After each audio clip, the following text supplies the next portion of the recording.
Welcome to the city by the bay and Candlestick, where today the Minnesota Vikings, 2-1 on the season, take on the San Francisco 49ers, who are 2-2. And hi, everybody. Jim Nantz along with Randy Cross. You know, Randy, you may have been an all-pro guard for the 49ers, but you're balancing things today. I like to see that with your Minnesota colors on. I had my colors done, and, you know, my chart says wear purple on this Sunday. How about, what do your charts say about the matchup with the San Francisco offense against the Viking defense, which is ranked second in the National Football League? Well, more importantly for the 49ers, it's the #1 passing defense in the NFL, and Steve Young has struggled. He has had some problems. Look for Steve to put the ball in the air, and if he makes a mistake, Todd Scott will take advantage. On the other side is the more interesting to me matchup. The 49er defense against the Minnesota offense. The defense for the Niners has struggled. Jim McMahon is going to spread his receivers. He's going to get the ball out to those wide receivers, and if anybody in that backfield makes a mistake, McMahon will take advantage. Back to the Bay Area, the former coach at Stanford, Dennis Green. He also was a assistant coach, 2 different stints here over 4 years for the 49ers. And Roger Craig, second all-time rusher for the 49ers, last played on this field in the 1990 NFC Championship game. Here's Steve Young, and is he 100% today? We know about that fractured thumb. He's not even close. That thumb's swollen. It bothers on medium to long passes. Looked at to affect Jerry Rice the most. And Ricky Watters, he has missed practice the last 2 days with an injury he's very familiar with. Well, he missed 1991 with a broken 5th metatarsal, which is a broken bone in your foot. He's got a pin in it, and that turf last week in New Orleans really riled it up. But hey, George Seifert gets to go with Amp Lee if he can't go, and all Amp Lee did was rush for 134 yards in a win against the Vikings last year. George Seifert, 75 games into his tenure as the coach of the 49ers. And here's Mike Kofer. The 49ers will kick to Minnesota. And they have Qadry Ismail standing on the goal line. His brother, the Rocket, scored his first NFL touchdown about a half hour ago in the Raiders game against the Chiefs. Ismail should get a chance to return this ball. Kofer, as you saw from the touchback graphic earlier, is not one of the stronger leg kickers. If he gets this ball into the end zone, he'll do it by lining the ball. But what he likes to do best is get this ball up high and give his coverage team time to get underneath it. Overcast in the 60s at Candlestick, and we're underway. Kofer through the end zone. McMahon in Minnesota will start from the 20. McMahon in his 12th year from Brigham Young University. Signed as a free agent in the offseason from Philadelphia. He's been on the field for every snap for the Minnesota offense this season. The offensive line rebuilt, 3 new starters from a year ago. Lindsey, Schreiber, and Adams, all new starters. Barry Word, acquired from Kansas City, is the running back. 3 receivers, the 2 Carters and Ismail, and the former Pro Bowler Steve Jordan is the tight end. Well, like we said, Jim, I think this offense has got to spread out its receivers, get the defense spread like 2 weeks ago against Atlanta. The Niners had a hard time with the passing game as Steve Jordan, first play, splits out wide. They want to get these guys one-on-one. McMahon flings it right side. Jordan for a gain of about 4. This is a new look San Francisco defense. Dana Stubblefield, first-round pick out of Kansas City on that defensive front. Another #1, Todd Kelly, in that linebacking group. And the secondary hobbled also as Don Griffin is inactive today with a thigh hip injury, and Mike Magruder starts on the corner for him. It's 2nd and 6 for the Vikings.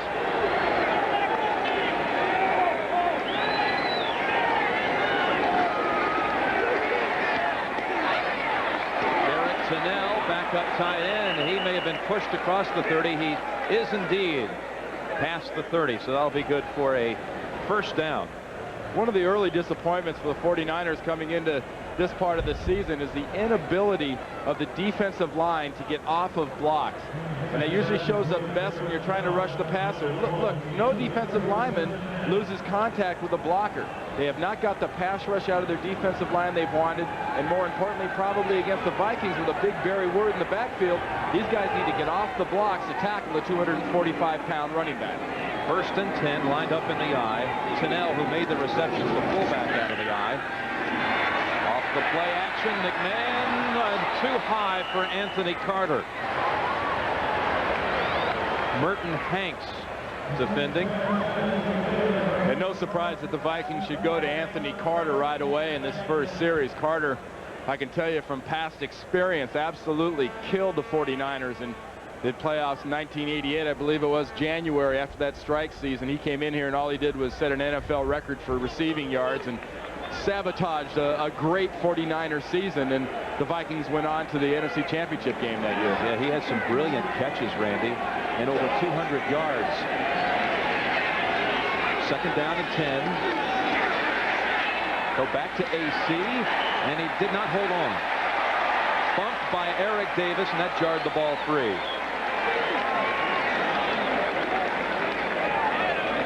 The Niners are bringing a blitz on this play, and I guess you'd say it's the ideal situation. Minnesota says, hey, I've got a one-on-one situation. Watch Davis close on the ball.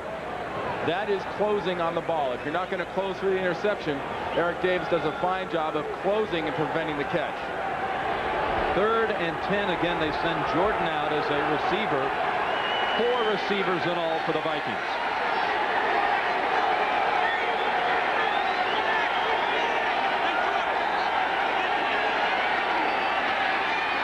Short drop back over to Jordan. He'll have to make another move to pick up the first, and he'll be 3 yards shy.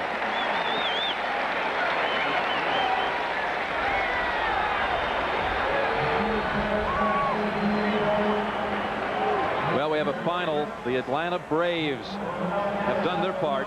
They have beaten the Rockies. They sweep the Rockies over the weekend, and now it's all up to the Giants. The Giants and the Dodgers having just started. There's a lot of 49ers/Giant fans in the stands today. They're going to be watching 49ers, but they're going to be listening, I think, to the results down in Los Angeles for that Dodger-Giant matchup that starts right about now. It's an exciting sports day in San Francisco.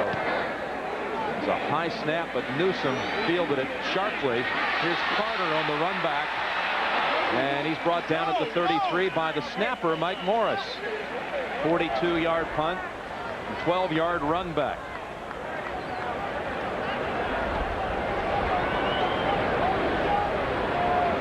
And let's hear it for the Tampa Bay Bucks, who have won their first game of the season, 27-10 over Detroit.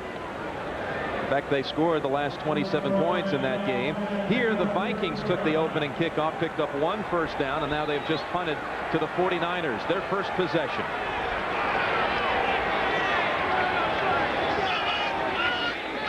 On first down from the 33, Young fires it. Brent Jones has it for a first down at the 44. 11 yards. Steve Young firing that one to Brent Jones.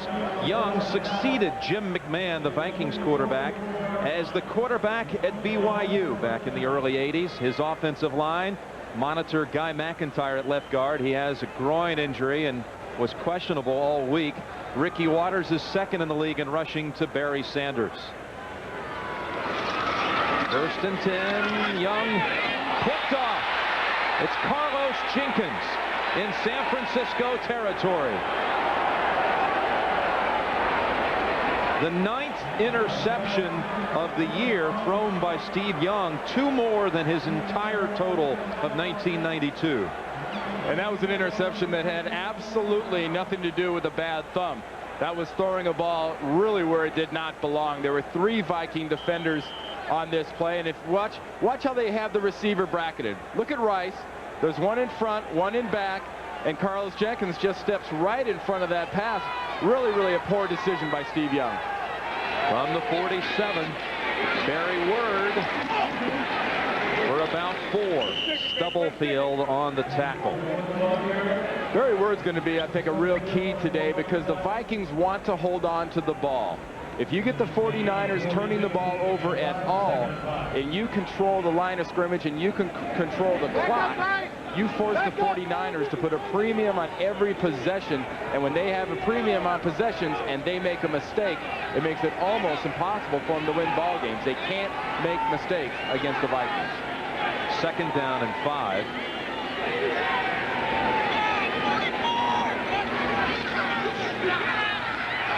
McMahon to Chris Carter, makes the nice dazzling move to pick up the first.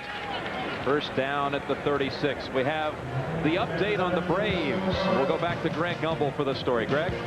All right, Jim, it's all over at Fulton County Stadium in Atlanta. Greg McMichael strikes out Darryl Boston of the Rockies. The Braves win at 5-3. If the Giants don't beat the Dodgers, the Braves are champions of the NFL and the NL West. Otherwise, we have a playoff tomorrow, Jim. All right, thank you, Greg. Folks, we'll keep you posted on that Giants score. Again, should the Giants win, the Giants and Braves play here tomorrow night. Barry Word on first down. Falls for about 3. Walter on the tackle. We were looking at tape, Randy, of the San Francisco 49ers, and you hardly recognize the defense. The defensive unit is much changed, you might say. I mean, the defensive line doesn't have a real starter from last year. The linebackers, you got Mike Walter in the middle, but Romanowski moved from the outside to the inside. And the defensive back has been a real premium on the defensive backs. People doubted their abilities, but with a lack of pass rush in San Francisco, I think some talent's really shown through for them. 2nd and 6. Off the play action. McMahon has a man open. Steve Jordan out of bounds with a first down at the 16. And here's something that the Vikings want to do, and they will do this all day, or as long as the Niner defense respects the run, and that's play action. Why do you play action the 49ers? You play action the 49ers because they have a strong safety in Tim McDonald that's very worried about the run and supporting. And when your safeties are worried about supporting the run, that's when your receivers are going to be open. The Ivy Leaguer, Steve Jordan, caught a couple of passes in this game. We saw a season total. That was a 16-yard completion. First down. Word. Waited for that side to develop and takes it to the 10-yard line. Tim McDonald with the tackle.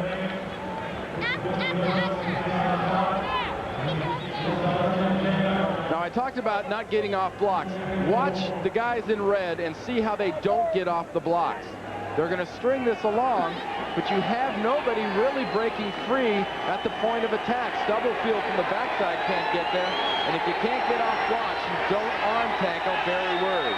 It's 2nd and 5.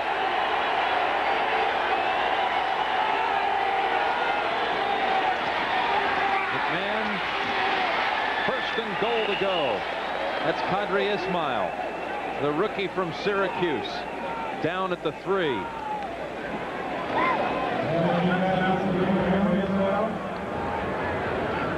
And Ismail's probably been the biggest benefactor of the change in offensive coordinators from Jack Burns to Brian Billick in Minnesota. He was little used before that change was made, but now as the offense has sort of developed more towards the West Coast style of offense, you might say, they're featuring more of him, using the 3 wide receiver set and getting the ball quickly to a very talented young receiver. First and goal to go. They've got Randall McDaniel in the backfield. Play action, throw to the end zone, touchdown. Mike Tice.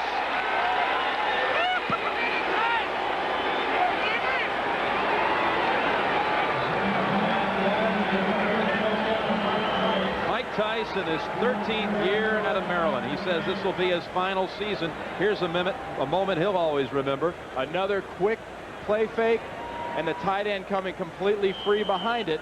That's an example. You get those defenders thinking about the run, and when they do, you slip a tight end out. This puts the Viking defense in their favorite position. They are ahead, and it's all-out attack. Revays adds the extra point. That's a special touchdown for Tice, because this Minnesota team had scored only 2 touchdowns in the first 3 games. Effect play action has. Look at the inside linebackers, Mike Walter and Keith DeLong. Watch them step forward, then watch Tice just released into the flat, completely free. Linebackers up for the run. Who's got him, guys? That was an easy one for Jim McMahon. He read that immediately. That 49er defense picked apart by McMahon. 4 out of 4 on that drive, hitting 3 different receivers. Set up by the interception of Carlos Jenkins. Short kick, Carter from the 10 to the 20, 30, and down at the 32. It was Carlos Jenkins on the special teams tackle. there he is. Well, Carlos Jenkins can do it all, special teams-wise and defensively, a lot due to his size. He's a 217, 219-pound linebacker that's got a great attitude and loves to get after bodies. Jim Nantz with Randy Cross. First down for the 49ers. They run with Mark Logan. Hit first by Jack Del Rio. Well, the Vikings defense set up that first touchdown with an interception, and let's meet them. Here's their base defense. The line, Dolman, the ever-improving John Randall, Thomas, and Barker. The backers, Strickland, Del Rio, and Carlos Jenkins. Just had his first of the season and second career interception. The secondary, McMillan, a Pro Bowler last year with Glenn, Scott, and Lee, who's been a 3-time Pro Bowler. 2nd and 7. Waters lined up as a receiver. They go instead to Brent Jones, the tight end. And he's double whammied by Jenkins and Del Rio, but I think they'll spot it enough for the first down. We're going to see a lot of Brent Jones today against this Minnesota defense, I think, because Minnesota, not having to commit bodies to the rush because they do have such a good defensive line, likes to physically attack wide receivers Jerry Rice and John Taylor, get in their face, make them work from the snap of the ball, and that opens up the middle of the field for the tight end. Rice and Taylor to the left on 1st and 10. Jamie Williams in for Brent Jones.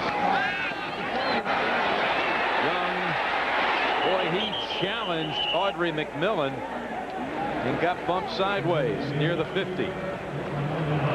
Interesting observation yesterday when we talked to Tony Dungy, the defensive coordinator of the Vikings. He said that, you know, Steve Young's running a little differently this year. And he says, I don't think it has anything to do with his injury. He says, Steve Young doesn't run wild. And there's Tony Dungy with the glasses. He says, Steve Young doesn't run wild. He's running more like he knows he's got an inexperienced backup. He knows Bono's not there and he can't cut loose.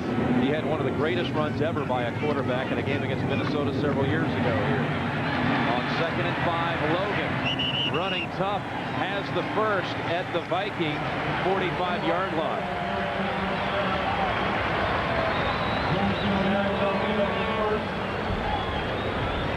Let's take a look at Steve Young and the way he takes this snap. The bad finger is right back in here. Watch the hands separate so he can get that ball and feed it into the palm of his hand so it won't hit. See the hands separate? The bottom hand comes on at last. And he's given this ball to Logan. Logan's been a highlight. The one thing Logan doesn't do as good as Tom Rathman is pick up the blitz for Steve Young. 1st and 10. Here comes some blitzing linebackers. Young gets it away and complete to Brent Jones. The 39-yard line. And it looked like the Minnesota defense took a little page out of the New Orleans Saints book from last week where the Saints just attacked the 49er offense. There didn't seem to be a consistent plan of going after a particular individual. They just guessed right. And right there was an indication of Tony Dungy just trying to guess, and he didn't guess right. 2nd and 4.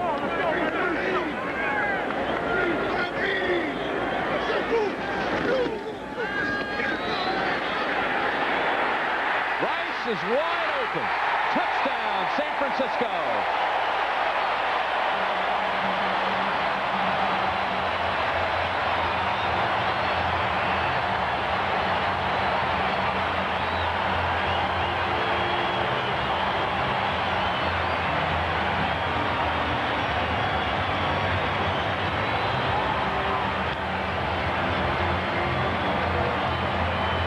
Here's Jerry Rice in the slot.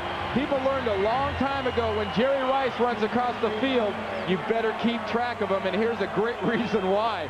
You have got to physically and mentally always keep track of Jerry Rice. If you let him go for a second, he will kill you consistently. Kofer ties it 7-7.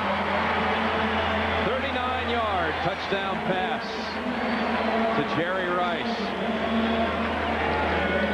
Niners answer back after Minnesota took a quick 7-0 lead. I think Jerry Rice is even surprised how open he was. And that was just a case of I think, a drop coverage. Jerry Rice was fed inside by Vince Glenn. He released him inside, and there was no support down the middle of the field. All right, here we go. Stand your lane. Let's go, baby. offensive coordinators have nightmares about Jerry Rice running free. They see 80 with nobody around and they flinch.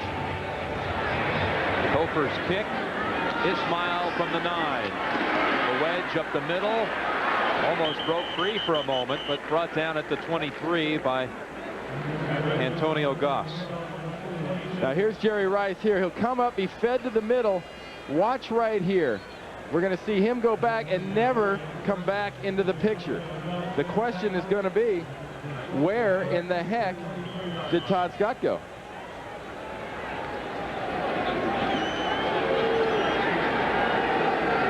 All-time touchdown list, number 5. He's within 1 of Lenny Moore in 4th place. 14 behind the all-time leader, Jim Brown. McMahon rushes it and slides at the 28.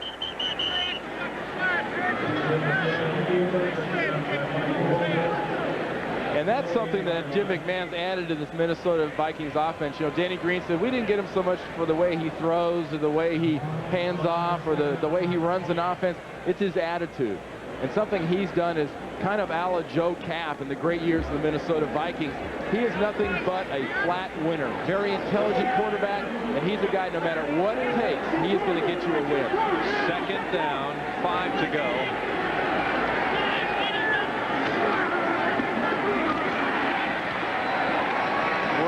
For about 2. It'll set up 3rd and 2. Now, Jim McMahon had a new look, Randy, during the warm-ups today. Had a piece of jewelry dangling from the left lobe. Well, he's got the whole thing going. He doesn't have the commissioner's name isn't up here, but he's got a little double hole deal going right here with a little hoop and a teardrop and no diamond yet. I mean, when you haven't won enough games, you don't wear diamonds. But look for a diamond coming in that ear by about mid-season for McMahon. Hey, the way you drew that up, I would have thought maybe you designed it. Injured player on the field. We'll be right back. 3:28 to go first quarter. Is this the kind of pace, the kind of fireworks you expected today? You got to look for some real offense out of the 49ers. I think for the Vikings, it's going to be very conservative. It's going to be ball control, and they're going to make the 49ers do that every time they get the ball. Minnesota with a 3rd, and we'll call it 3.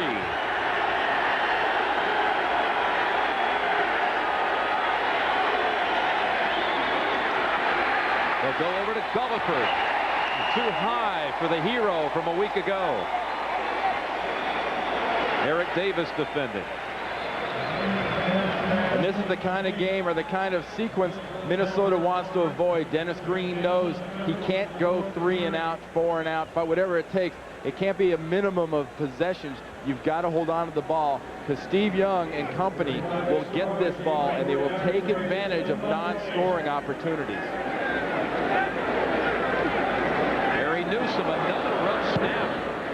Does a good job of fielding it in the infield here at Candlestick. Carter down at the 30. Dave Garnett and Mike Morris combined on the tackle. The finals from the early games today. The Cowboys, boy, you can just see that machine getting in motion now with Emmett back. The shocker to me is that Tampa-Detroit down there. I mean, Tampa's been a team struggling. I think they've averaged about 35 yards a game rushing. They obviously found a little bit something in their offensive attack, and Sam White's finally motivated at least a few of the Bucs.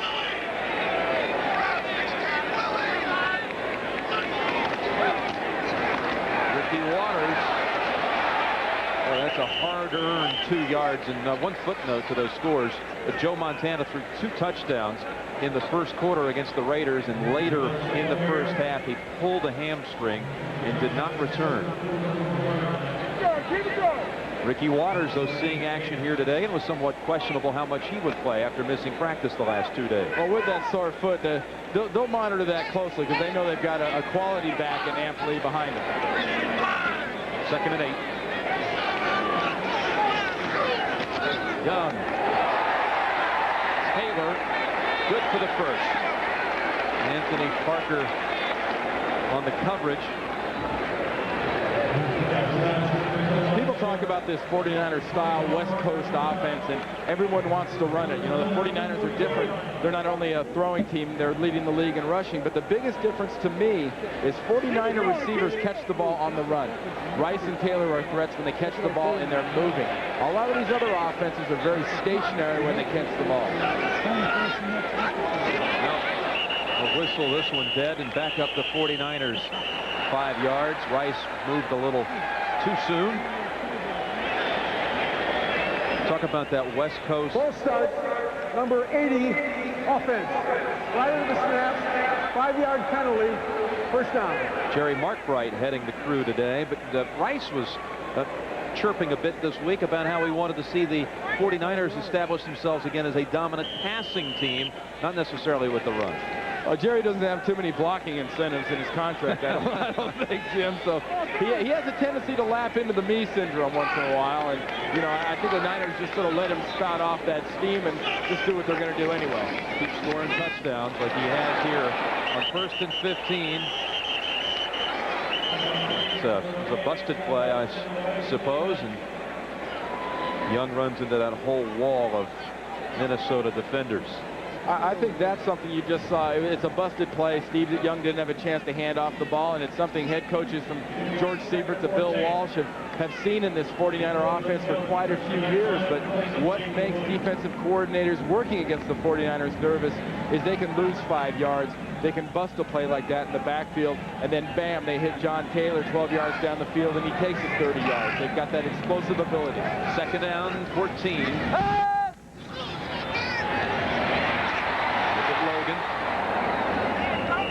Down at the 46, Del Rio, second man to get to him. First guy he was able to sideswipe. Well, we talked about Jerry Rice. You know, give me the ball, give me the ball. You got a point here, Jerry. Look at this. Ooh. Look at this. Steve Young scrambling, getting pressure. Couldn't look downfield and see him, but that was another 6 points. So that's one of those things that gets stored in the computer banks. Rice goes back to the huddle and says, Steve, I was wide open. Watch the safeties. They're overcommitting away from me.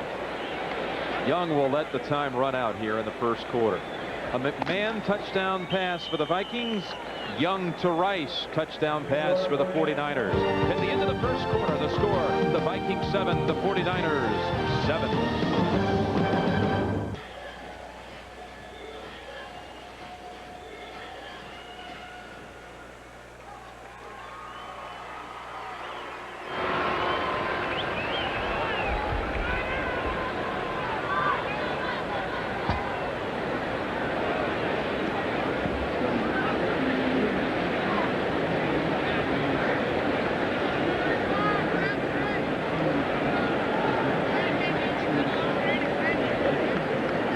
Jim Nantz along with Randy Cross from Candlestick, and we start the second quarter tied 7-7.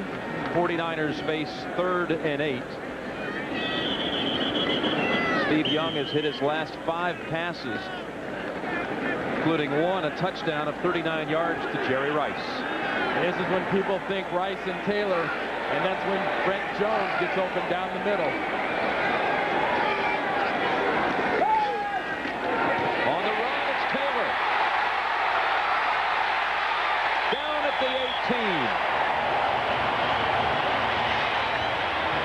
Just as you said a few moments ago, Randy, these 49er receivers catch it on the move. And I don't think there's a receiver in the league, including Jerry Rice, that runs with the ball better after he catches it than John Taylor. People forget what a fabulous punt returner John Taylor was earlier in his career, and he's the guy actually that Jerry Rice learned from, watching tapes of John run, how he should run with the ball after he catches it. That was a 37-yard pass play. Logan chopped up at the line of scrimmage by Del Rio. This is a hit and miss defense when you're trying to run against it. It's so aggressive. It's so quick. When you're running inside, you're either going to get 1, -1, or you're going to get 18 yards. You're just going to pop it all at once, because John Teerlink, you see there, the defensive line coach, loves his guys to rush the passer. If a guy with the ball runs by you with it, tackle him, but go after the guy, the number 8. 2nd and 9. Jones open. Jenkins held on to a leg. And he's down at the 10. Near about a yard shy of a first. Here's a little different wrinkle from the 49ers. Brent Jones, coming basically out of a backfield position, comes out of the backfield late. Just sort of circles around and it gets wide open. And that's the section of the field that Brent Jones has made his living in. I mean, this is the best receiving tight end in football right now. Probably a little underrated on his blocking ability, but he can wreak havoc down the middle. 3rd down, 1 to go. Waters tripped up and gets to his feet and dives near the first. He broke away from Henry Thomas, who had him for a loss. And now they have a 1st and goal to go situation. 1st down, 49ers. Well, you talk about that penetrating defense. Here's a great example where Henry Thomas doesn't finish off the penetration. He gets all the way in the backfield. He can't get Ricky Waters, and that's something a running back like Waters really shows his true talent. You know, people talk about running backs being speedy, shifty kind of guys. A very strong running back that increases upper body strength this year, and it really comes in handy when you got one arm on the ground trying to run. Fumbled exchange, and Young wisely just falls on it.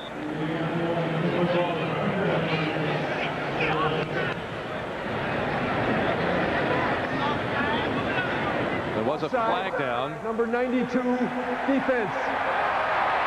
Half the distance to the goal. 1st down. So Roy Barker, we saw him jump a little bit, did not get back in time, and I think that the whole thing kind of threw off Young. Well, doesn't matter now. Centers are taught, and Jesse Sapolo did it right there. When you see a guy jump, snap the ball. If you can catch him in the neutral zone, bring that ball up, and Steve Young was not ready to take that snap. So 1st and goal from the 3. 49ers and Vikings tied 7-7.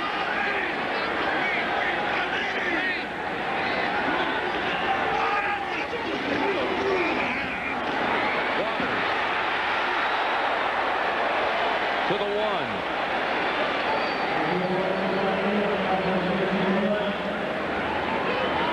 One of the underrated matchups of the features is 2 of the best pulling guards in the league, or if not the best. Look at Guy McIntyre working against McMillan, just sort of forklifts him, grabs that little DB and drives him out. On the other side, Randall McDaniel is a great pulling guard for the Vikings, but Guy's been a fantastic veteran, a Pro Bowler, an All-Pro, and the Niners in big situations love to run behind that left side. 2nd and goal. Logan in for the touchdown.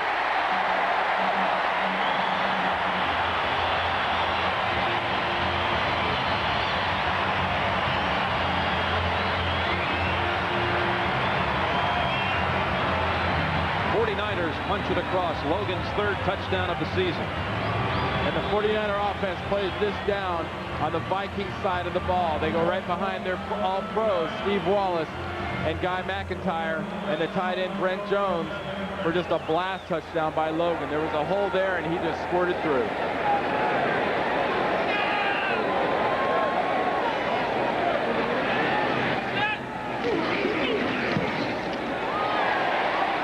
That's good. Inside of the right upright.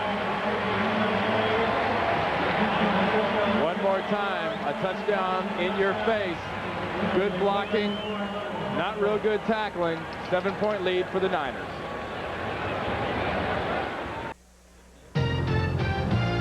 Well, the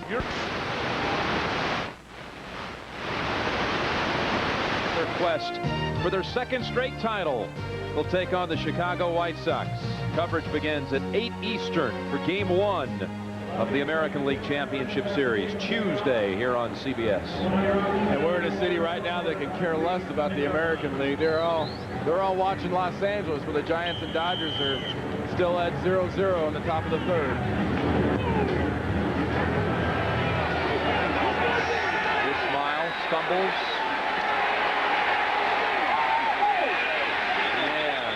Cost him because he only made it to the 17. Wesley Walls tackled him, comes up with the football, but there's a flag on the field. And this is going to push this Viking defense back. and put McMahon in a situation where he's going to see some blitz out of the 49ers.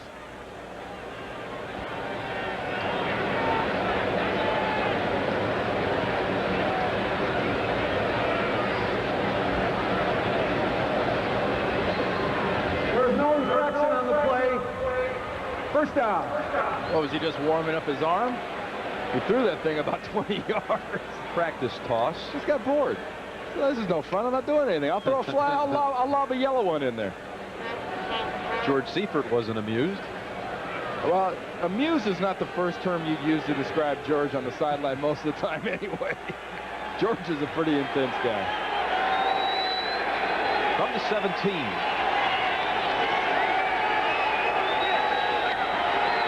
Word to the 20. Gain of 3. Mark Thomas on the tackle.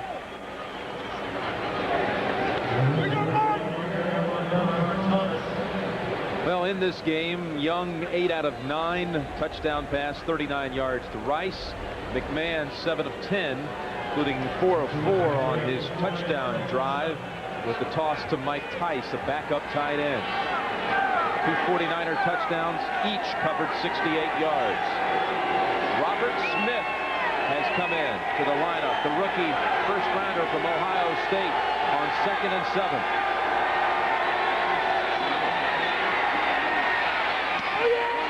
Batted down. Intended for Chris Carter. And that was Eric Davis knocking it down. Earlier, Minnesota was spreading out the defense and throwing the balls to receivers on the move. Here's a situation, watch Davis working here, where the receiver stops, gives the defensive back time to close, and by Carter doing that, Davis can work his way around. Now, Carter naturally is calling for that flag because Davis had his left arm all over his waist, but, you know, didn't see a flag. That's good technique. 3rd down and 7.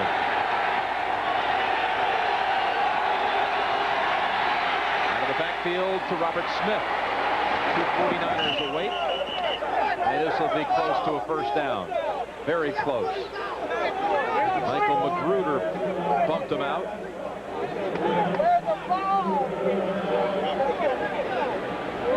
Robert Smith is a running back receiver, just a football player. Dennis Green would love to get more and more involved in this offense. Extremely fast and surprisingly big. You think of a guy on an NCAA, you know, final type of a relay team should be about 5'10", 5'11", fairly stockily built. This is a big running back that can move. All right, he has the first down. First down for the Vikings at the 27.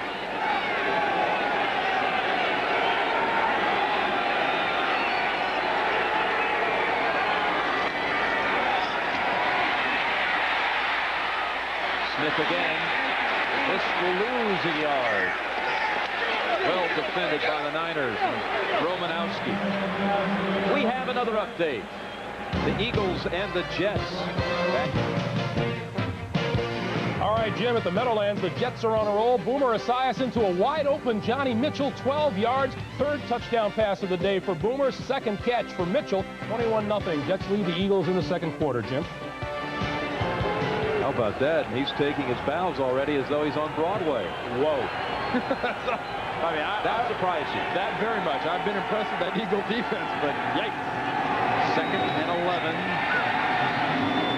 Sidearms it to the 30 to Carter. And that's just a gain of about 4. So it'll be 3rd and 7 for the Vikings. Burton Hanks brought down Carter immediately. And another example of a stationary receiver catching the ball. The defensive backs from the 49ers are settling back, letting the receiver settle in, catch the ball, and trying to make the play after the catch. So they've got to get the ball to the receivers while they're moving. That's how you take advantage of a defensive backfield that you're looking to make mistakes.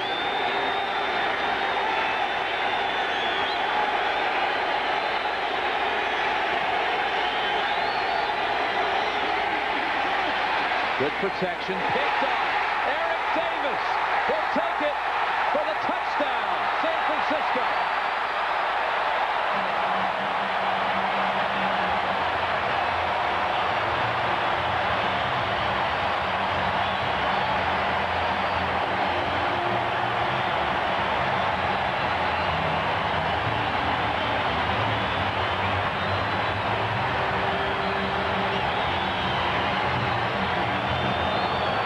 McMahon throw this ball, and what you don't see from this snap is Eric Davis following him the whole way. See him come across, he's just staring at the quarterback, staring at the quarterback's eyes, watching the receiver, seeing what could happen.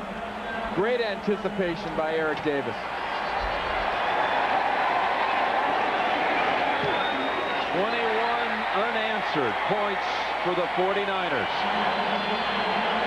First NFL touchdown for the fourth-year player Eric Davis. That interception by Davis, his first NFL touchdown. The first pick by the 49ers, 15 quarters and 133 passes. McMahon had not thrown an interception in his last 96 attempts. And the bandana's gone. See the thing that had the Ninja Turtle look in the back? It's gone to a regular headband now. He's getting serious. Hey, when you're down 14, you got to try something different, right? His smile. Flag into the pile this time.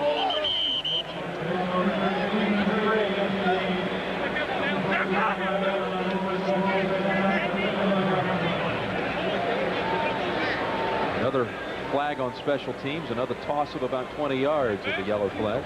Holding number 77 on the return. 10-yard penalty. First down. One thing a quarterback really can't take advantage of always is when you're using motion, you don't figure you're getting a defensive back trailing all the way across here and is going to pick you off. Watch the motion start and watch Eric Davis run across the field. He's going, he's watching his guy, he sees the quarterback. You know, how do you anticipate that? I think that's just a case of bad luck for Jim McMahon, because he was figuring Davis to be a lot shallower than that. Back to the 12-yard line, down 14. McMahon, tough pass, and that was intended for Derek Tennell. John Johnson broke it up. John Johnson thought it was intended for him. The Vikings are lucky that was not an interception. You know, one thing that the 49ers are getting on Jim McMahon is they're getting some pressure. They're getting that up front from the defensive line, and that's a good sign for San Francisco, that the defensive line and Todd Kelly from his outside linebacker position is able to pressure Brian Billick's offense. You know, Billick's got this thing very much in its embryonic state as he'd like to see it. Second down and 10.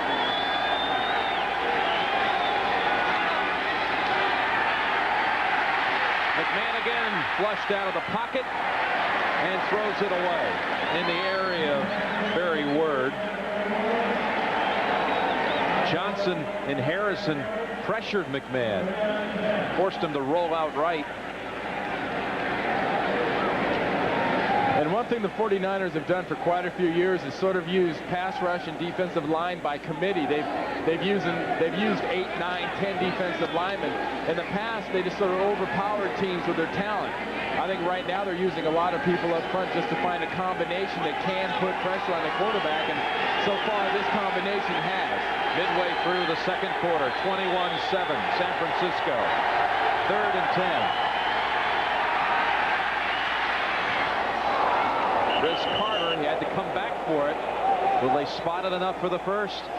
It's close at the 22. It's going to be a little short, about a half a yard, maybe a yard short where they're spotting that ball right there.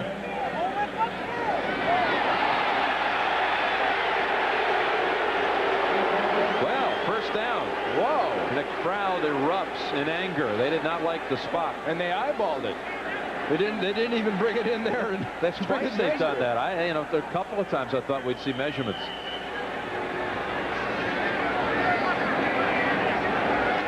Actually spotted near the 23.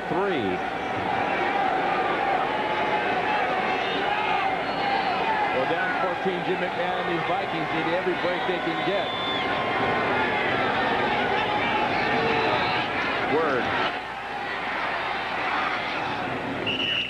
hesitated for a moment as he thought about going outside. Takes it inside for 4. Harrison and Stubblefield combine on the 49er tackle. Earlier I was talking about the dominating defensive line for the Vikings and what they could do. Look at the line for the 49ers. Completely break up and disrupt the blocking pattern. Keep everything on the line of scrimmage. Anytime you can get a running back stopping and starting like that, you have an advantage. And when you have a 245-pound running back stopping and starting, he doesn't start like a little guy. Second and 6.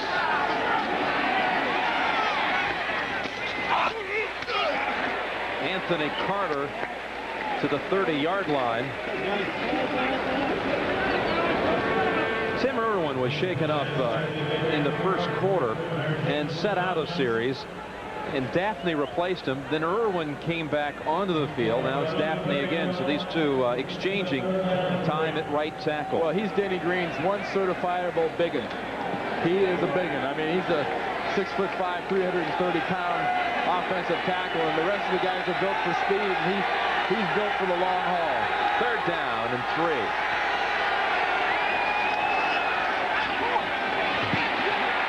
In the area of Gulliford, and McMahon doesn't like it.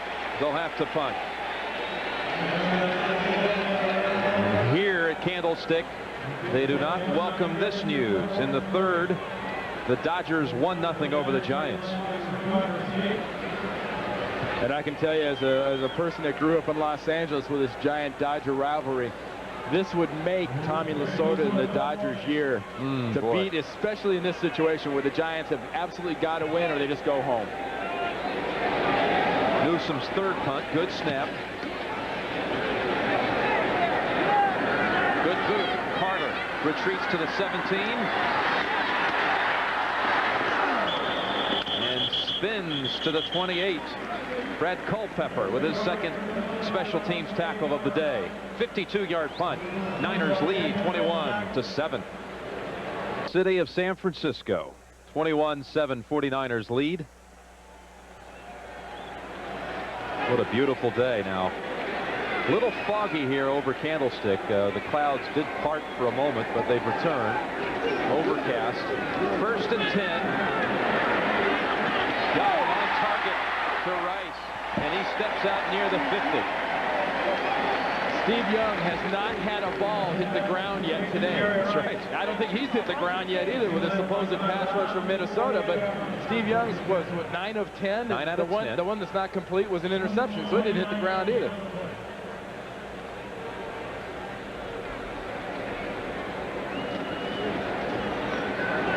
More bad news for Giants fans. We hear the Dodgers have added another run in the third. 2-0 LA.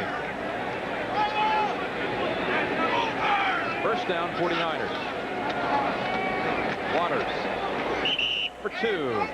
2-yard run.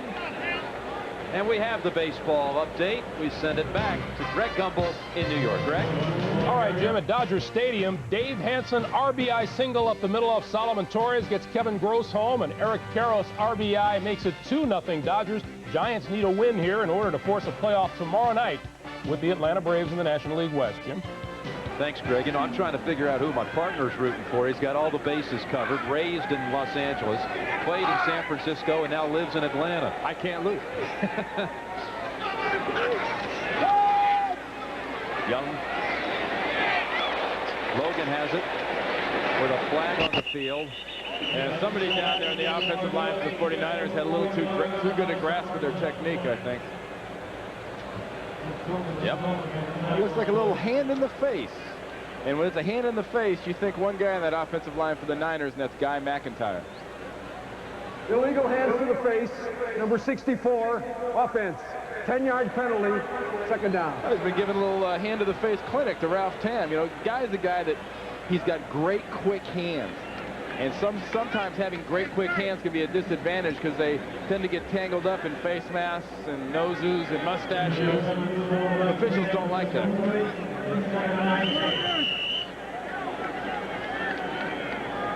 So it'll be 2nd and 19. Adam Walker is into the backfield for San Francisco, number 27.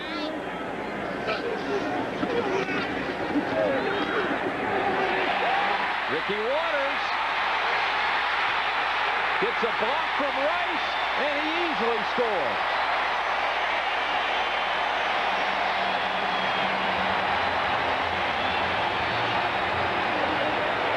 But it's coming back. Holding against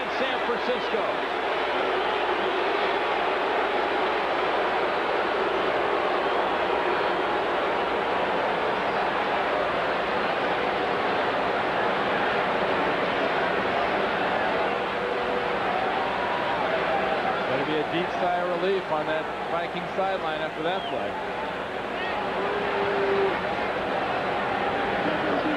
Care to pick a number this time? No, I'm going to stay out of the lotto this time.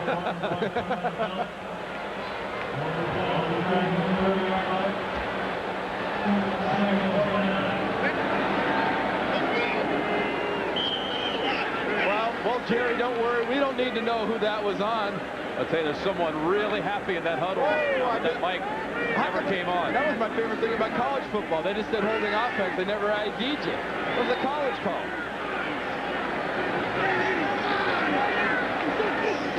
Second and 29. Taylor backs it down. Well, they didn't announce who it was on, but watch Ralph Tam, number 64, working against Henry Thomas. Right there at the left part of the screen, you saw him hook him with that left arm and pull him down. So that's just a guess, and we shouldn't really blame Ralph. He's already had one penalty with the mitts to the face, but we saw Ralph looking around to make sure the statute of limitations had run out. They still won't come back and tell us for sure. That is a lie, even if they have pictures situation. You don't claim that one. They didn't announce it. It ain't yours. That's right. Third and 29. And Logan runs it out to the 33-yard line. Roy Barker on the tackle. 3:53 left in the first half. What kind of call is that? What kind of call is that, someone said. It's the kind against you. But right here, these Vikings have got a great situation with Jim McMahon in this offense to come in with plenty of time left, all their timeouts left, and move the ball down the field and get some points and get some momentum away from San Francisco. Wilmsmeyer, Gulliford, fair catch. And just to make sure, let's put it down on one knee.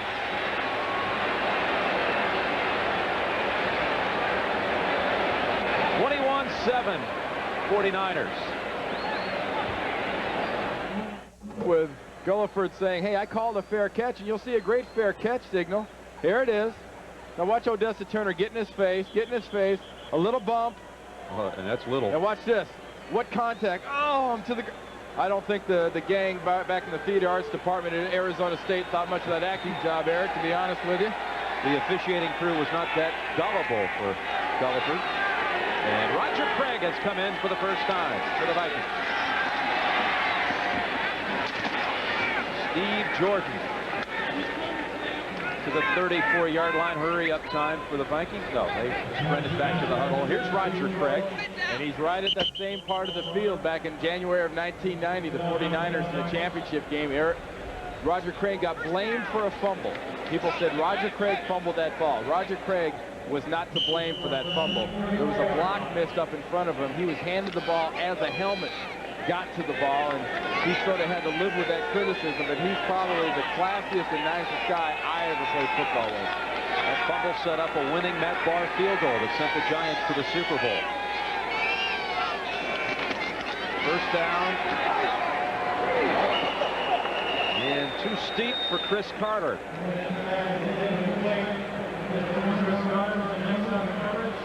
And I think Jim McMahon at this point would be the first one to admit that this offense is just a little bit off. And I don't think it's anything that can't be adjusted. Dennis Green and Brian Billick can get inside, and Billick can look at that chart he's got in his hands there and say, look, what's going to happen? What are they doing to us, and what can we do to adjust? I think the first thing they can do to adjust is get the ball quicker to the receivers and take advantage of their ability to run with the ball on the run. Second down and 10.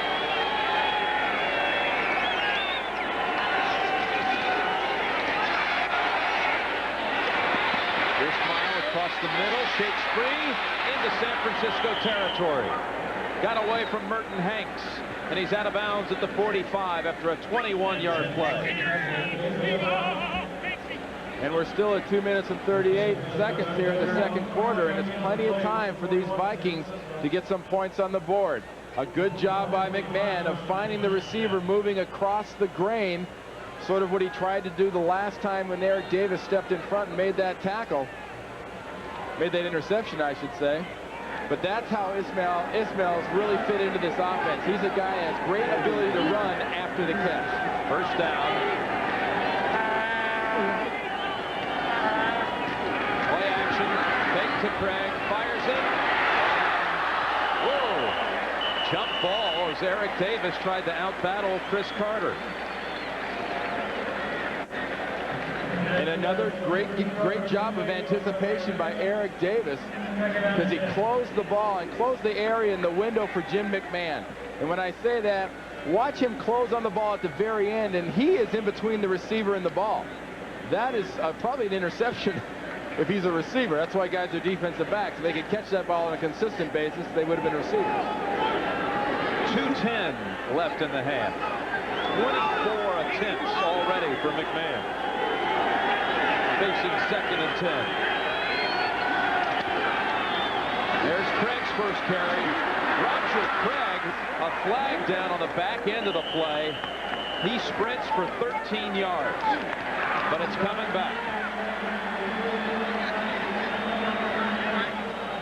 Holding number 64, offense.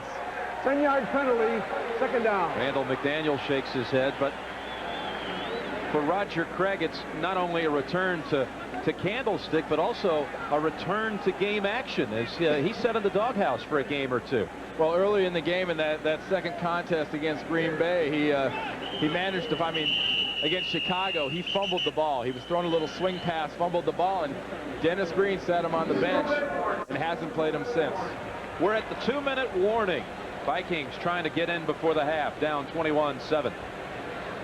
Glasses Brian Billick, the new offensive coordinator. He likes being on the sidelines, Randy, to communicate with his quarterback. Well, it gives him a hands-on experience, and he gets to know right away what Jim McMahon's thinking. And it's very important to know what Jim McMahon's thinking, because I think he's one of the sharpest quarterbacks in the league, and he has the ability to see things the coaches can't. Even the coach up in the box can't see the things that I think Jim McMahon's able to perceive on the field, and Billick really appreciates that ability.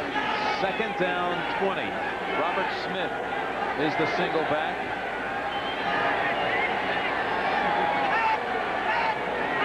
Vikings from the shotgun. Johnson coming after him.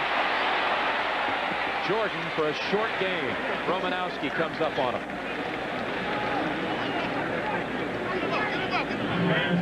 5 catches for Jordan. We hear that Randall Cunningham has been taken off the field to the locker room for the Eagles. Highlights coming up at halftime. Smith out of bounds to stop the clock at the 44 of San Francisco.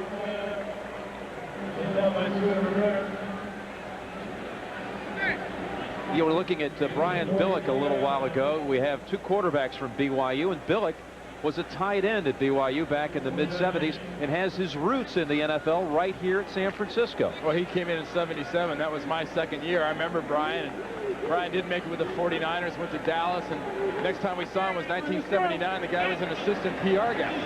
So that was a heck of a leap. I'm telling you. So the Vikings have to punt. 4th down, and a shaky catch by Carter inside of the 10. Well, coming up at halftime, Greg and Terry with scores and highlights of not only these late afternoon games, but the early action as well, plus a CBS News special report on the unrest in the streets of Moscow. So that's coming up at halftime right here on CBS.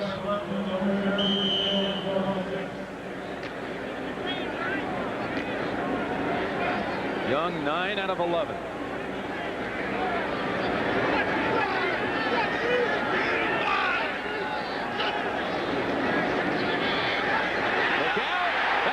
Safety.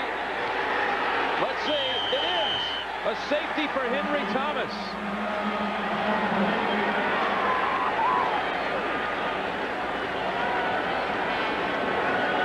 If you're going to throw the ball when you're backed up that far, you've got to throw it in 3 steps and get it out. Get it gone, because this is what's happened. You can't scramble around. I don't care how good a quarterback you are. With the defensive line that can get after you the way these guys can, I don't like that call at all. I think you run the ball, you run out the clock, you throw a 3-step. You don't do that. You don't give the other team a chance to get momentum going in at the half. And the Vikings will get the football back on the free kick from the 20 with a minute 13 left in the first half and all 3 timeouts remaining. Henry Thomas takes a bow. 21-9. I'm really shocked by that. Yeah, it's very, very surprising that he didn't throw the ball away immediately when he saw that there wasn't anything open, because when you're back there trying to create things, I think you've got about a 75-25 chance that the thing you're going to create is not going to be a positive, even when you have the ability and the playmaking ability of a Steve Young.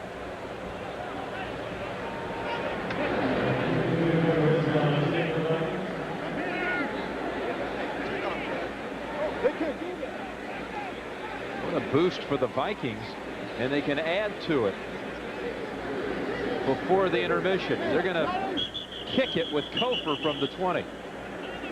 A little different approach here. They're counting on a driving long kick, get a couple of good bounces that'll drive the Vikings back a little further instead of a high-hanging punt, which would give them the ball probably on about the 30-35 yard line. And they took the tee away from them. You can't kick it off of a tee in this situation, and they stepped in just in time.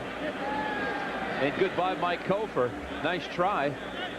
Well, you kick field goals off the ground. Why can't you have somebody hold it for you? Bring out Wilmsmeyer. Yeah, I mean, it's legal. You can't use a tee, but it is legal to have somebody hold it for you. Here's the worst possible position for a shank. I know you don't like to talk about it in golf or punting. Robert Smith across the 30 and swarmed under at the 37. 107 for McMahon to work with in all 3 timeouts. Well, Green Bay learned last week that you don't give this guy a last chance. You don't give him an opportunity to put some points on the board. And even though it is the end of the first half, you give McMahon this kind of a situation with 3 timeouts and a minute 7 to go. He can hurt you. He can change the momentum of this game. And I don't know if the Dodgers scored another run or what, but this Candlestick crowd is very quiet.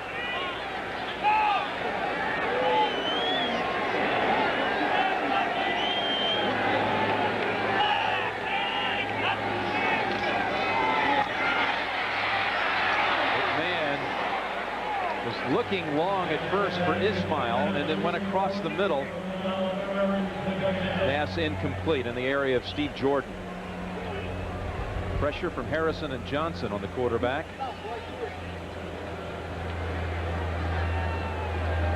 Minute 2 left in the second quarter. The Vikings with that touchdown in the first quarter. It was the first touchdown for Minnesota this year in the first, second, or third quarter. They'd only scored 2 anyway, and both of them have been fourth quarter touchdowns.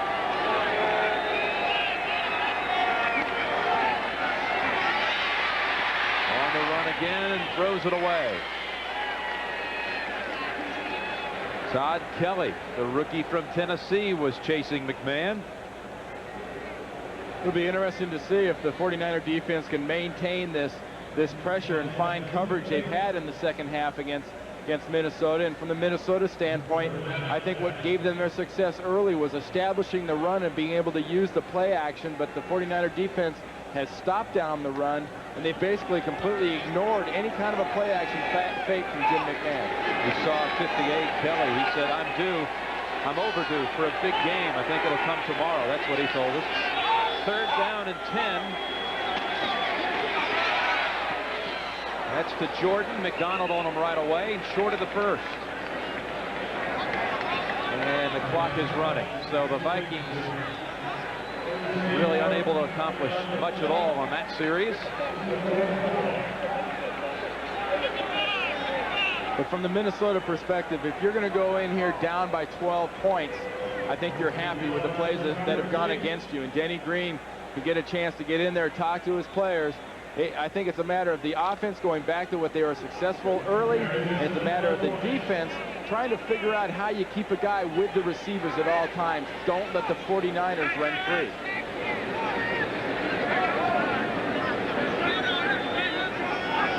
take a delay game? No. Yes, they whistle it dead.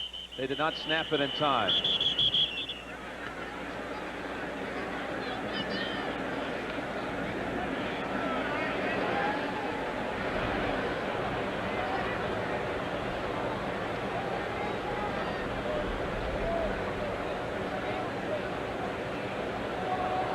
Delay of game, offense, 5-yard penalty, 4th down. Jim, is it me, or every time we see people in striped shirts, they kind of put the grinding halt alarm goes off and the game just stops?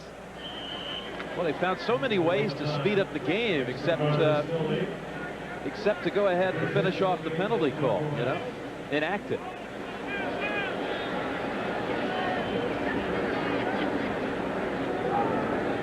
The rush.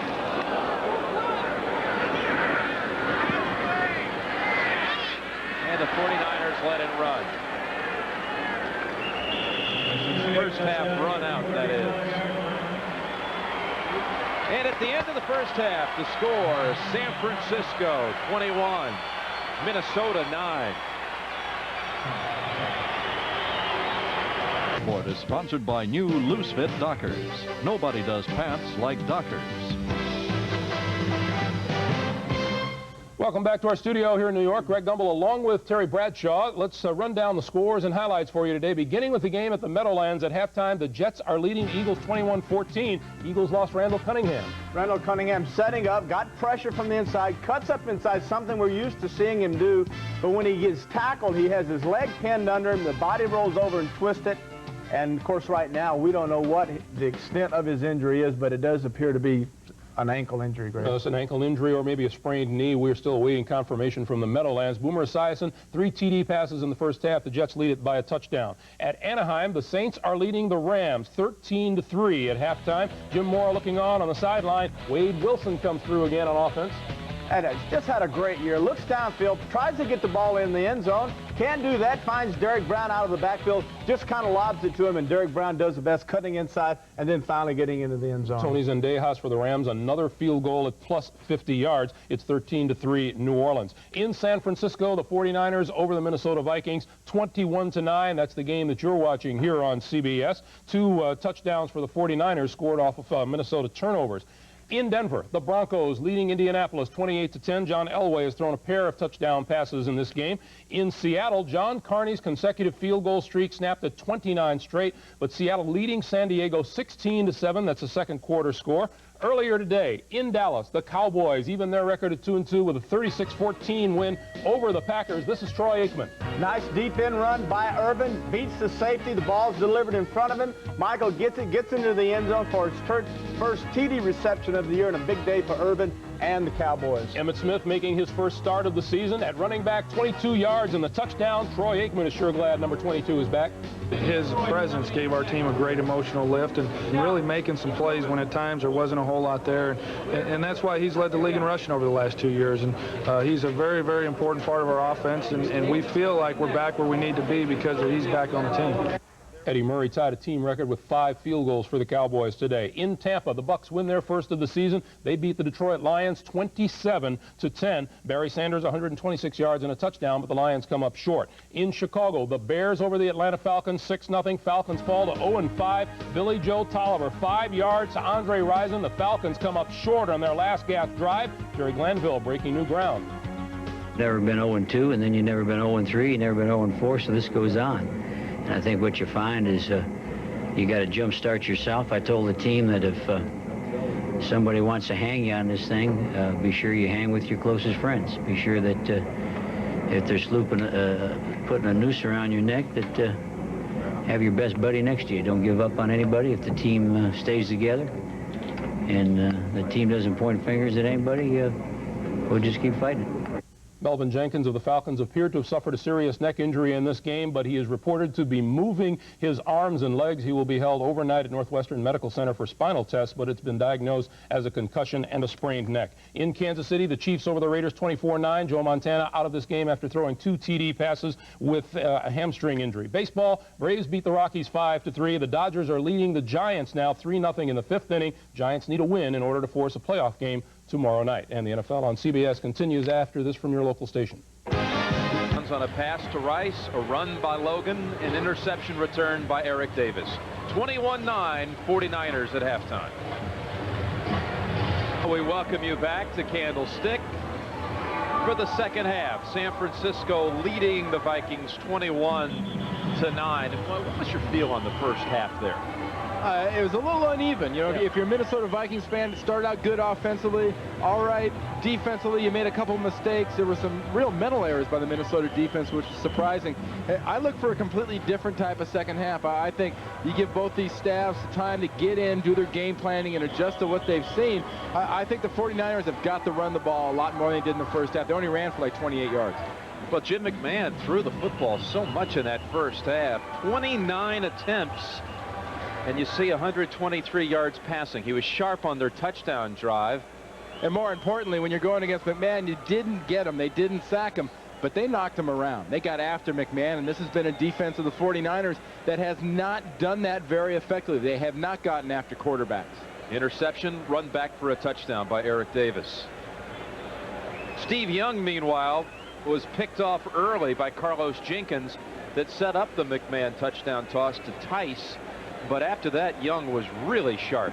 He was extremely sharp, and Minnesota took advantage of the one situation and chance they got to put the pressure on him and do it to him was the sack for the safety by Henry Thomas.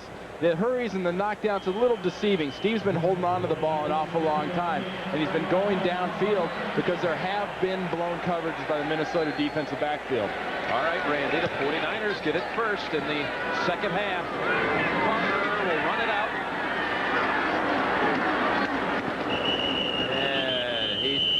Dives under some bodies at the 18. Ricky Waters, you talked about how ineffective really the running game was for the 49ers, but also for the Vikings. But Waters came in with back-to-back 100-yard efforts. And I mean, the 49ers as a team have 11 rushes for 27 yards, and now we see Amp Lee going in for Ricky Waters. So I don't care what they do. The one thing they've got to do is they've got to establish the run on both sides of the ball. For Minnesota, it sits at the play action. For San Francisco, it eats up the clock.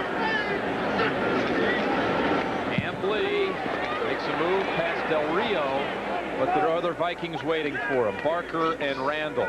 Last year when they played at the Metrodome, these two teams, Amp Lee was the running back for the 49ers that day because Waters was out with a foot injury. And Amp Lee took advantage of his opportunity and his chance. 134 rushing yards, and he shows much the same style of a Ricky Waters. He's a guy that can burst it with speed, but he also has a strange strength. You don't expect a 200-pound running back to break tackles, but he can break tackles.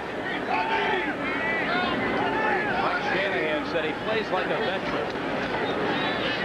Second down and 10. Jones. Jenkins on the tackle. They're about a yard shy. Jones officially never did go down. And that's what he would claim too. They hit me, they ganged up on me, but I didn't go down. Little things like that set the tone of how a game goes. But you know what else sets the tone? Watch Jesse Sapolo, number 61, a very good center working against Henry Thomas. He gets him inside, he gets him worried, he gets him off balance, and then he gets him buried. That's the kind of thing that sets the tone. And Jesse Sapolo, 278 pounds. He might have been 278 when he was a rookie or so, but Jesse's a 285, 290-pound, very solidly built, and a real good center. Probably had his druthers, he'd still be a guard, but for him to be a guard, I'd probably have to still be a center, and I'm a lot happier up here. I feel better on Monday mornings. How about in the first half, we illustrated how Young is trying to cushion the blow of the snap, the impact of the snap. Is it any different for Sapolo in that situation? It really can't be. It's such a critical thing, the quarterback center exchange, that at no time can Jesse's mind even think about where he's putting the ball. He naturally put it in that top hand right by the joining of the hands, and that's Steve's problem about the thumb. 3rd and 1. Logan had a good gap there for him. First down for the 49ers.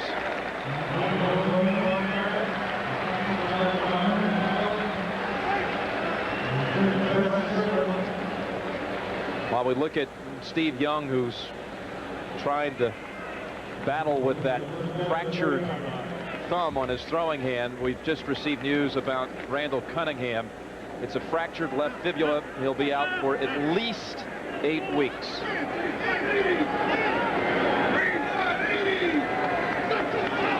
Dolman was offside. John Taylor pushed out of bounds at the 37, and a second flag is thrown. I think they may have roughed the quarterback. You hear the voice of Barker, number 92, saying, hey, he threw me into him. It's going to be a roughing the quarterback penalty on the Vikings. One of the great things I love about football players is they got more excuses and reasons why they didn't do something.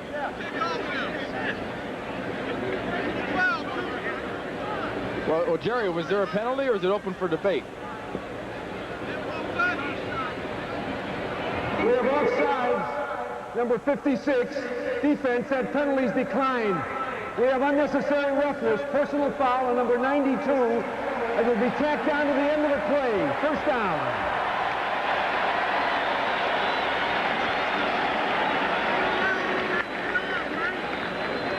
Just to go back real quick, we were talking about Randall Cunningham before that play.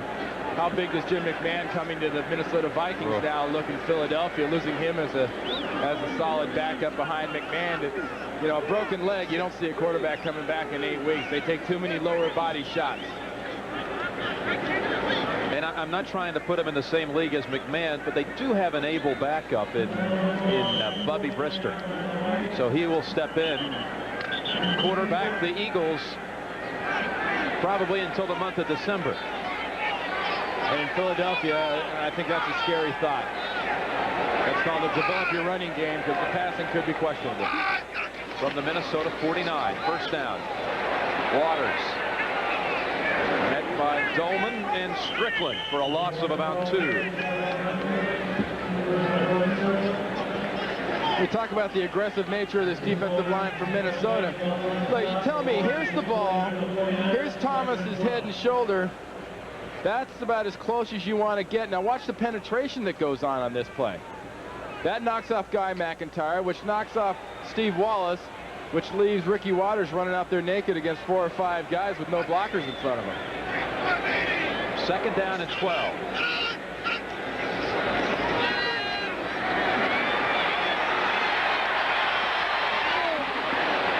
Young fumbled, and they ruled him down at the 45.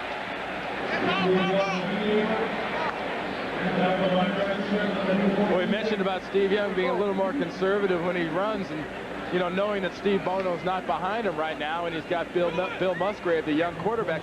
Watch something I like. Watch him point out right here. It's like, block that guy, block that guy. Oh, no, he's not going to block that guy. Got to make a move. He does that all the time. Steve does that more than any quarterback I've seen. He's a good traffic cop. We talked about that brilliant run he had against the Vikings 4 or 5 years ago. You were in on that play. I was holding. You were holding? I was holding. he broke 7 tackles in that one. 3rd and 6, they whistle it dead. He didn't have to break my guy's tackle because I wouldn't let him go of him. Yeah, the other thing I learned yesterday. Delay of game, offense. 5-yard penalty, 3rd down. That you were Steve's roommate back in training camp for a couple of years. What was that like? I kept him awake quite a few nights, not worrying. I have a tendency to snore just a little bit, and every opportunity Steve Young mentions that to whoever asked about what he was like as a roommate. A sleeping disorder is what how he described it. I've been called worse. 3rd and 11.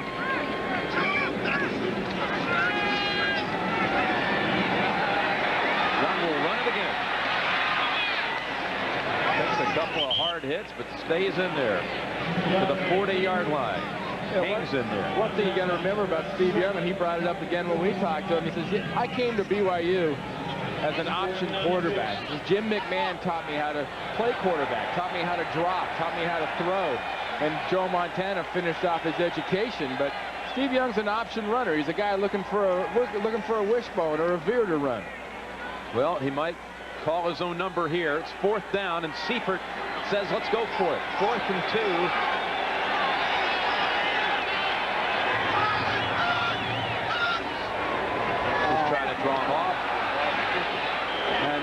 timeout with 1 second on the play clock.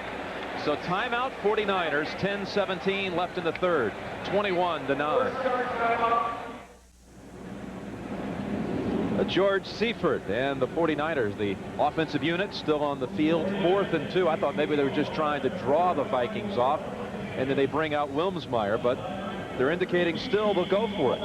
Well, remember one thing about the 49ers. They're the leading rushing team in the league, and they got that way because of a lot of power. And they're one of the winningest teams over the last 10, 15 years, and they got that way because they're smart. And George Seifert played the percentages, didn't pull them off, and says, okay, well, you're not going to jump. Well, I ain't going to go for it. I'm going to punt. Well, once they whistle it back into play, the punt unit hustles onto the field. Wilmsmeyer with a nice spiraling kick inside of the 5, tapped back, and down at the 1. Wesley Walls with a volleyball spike back into the playing field and down it at the 1.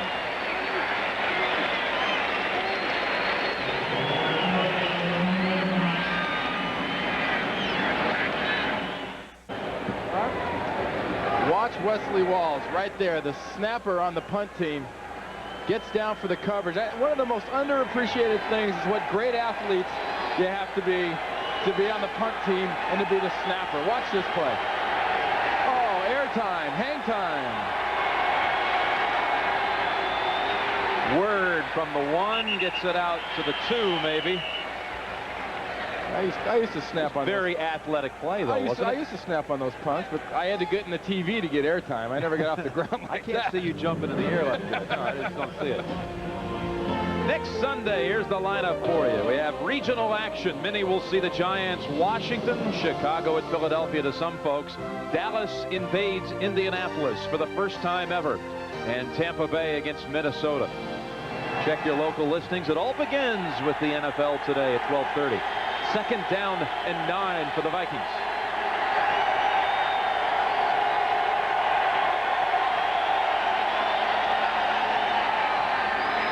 Oh, what a dangerous pass to Chris Carter. Michael Magruder could have had the shortest interception return for a touchdown in league history. Yeah, since Jack Squire in the Super Bowl against Washington when Theismann threw that little screen out there and he returned it about 5 yards for a touchdown. This could have been a 1-yard run back.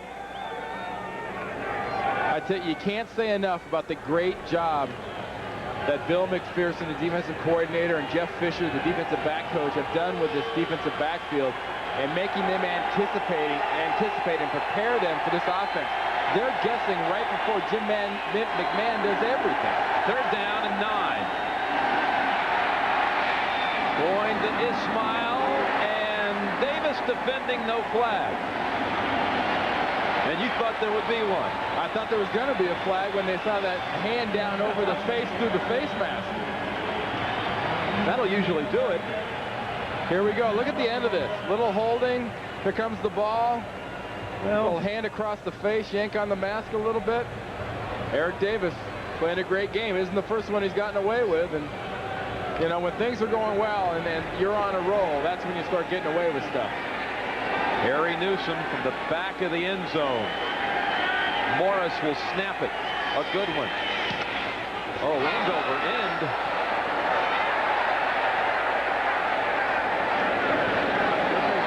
Oh, that'll hurt the average. Down at the 33. Let's call it a 32-yard punt.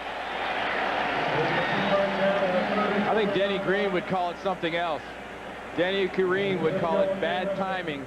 Not a good time for a really terrible punt. No scoring so far in the second half. Niners lead 21-9. In baseball, the Giants are falling a little further behind now. 6-1. Corey Snyder with a 2-run homer.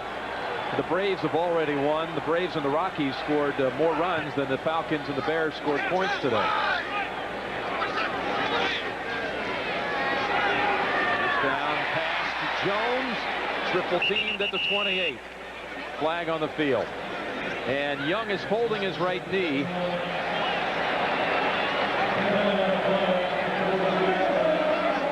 56 defense. 15-yard penalty. Chris Dolman clobbered him, but Young's back on his feet. Right at the very end, Dolman coming off of Steve Wallace. Oh, that's really late. You know, they've done some strange things in the NFL this year as far as finding people, but when you have that long to stop and you go ahead and hit him anyway, I don't think that's very intelligent. Young had released that for so long. His feet were planted. He was just flat-footed, so totally unexpected to take that bashing from behind. But the penalty costly against the Vikings. San Francisco set at the 13.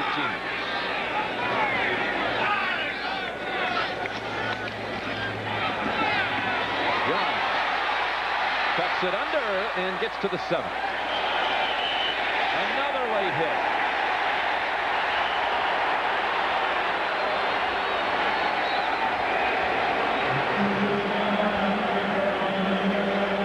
Minnesota defense has it hard enough working against this 49er offense. They don't need to keep giving him opportunity after opportunity. I mean, the Niners haven't had to move the ball. They just sort of let Minnesota give them chunks at a time.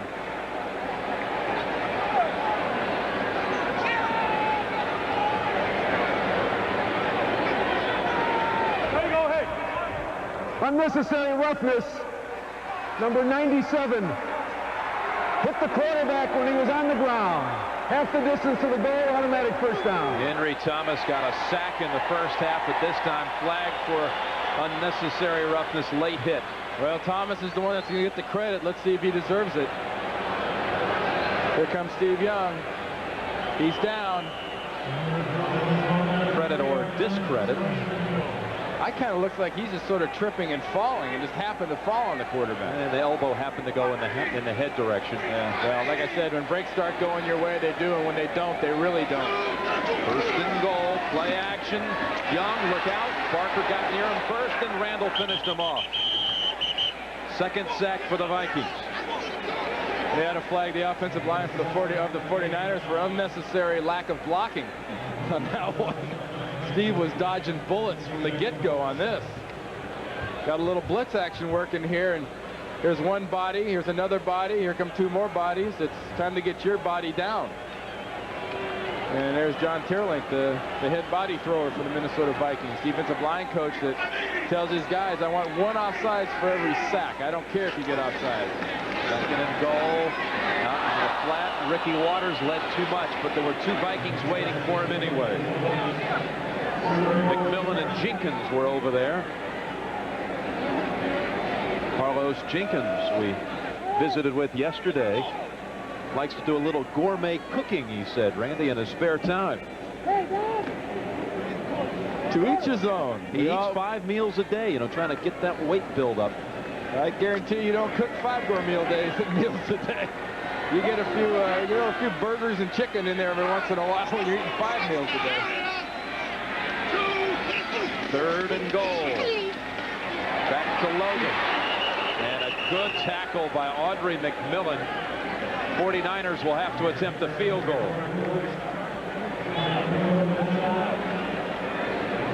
And Logan is set up here. He's got no idea what's coming behind him. Here comes McMillan right into the legs for a flip. That's a pretty good hit for a former quarterback, huh, Jim?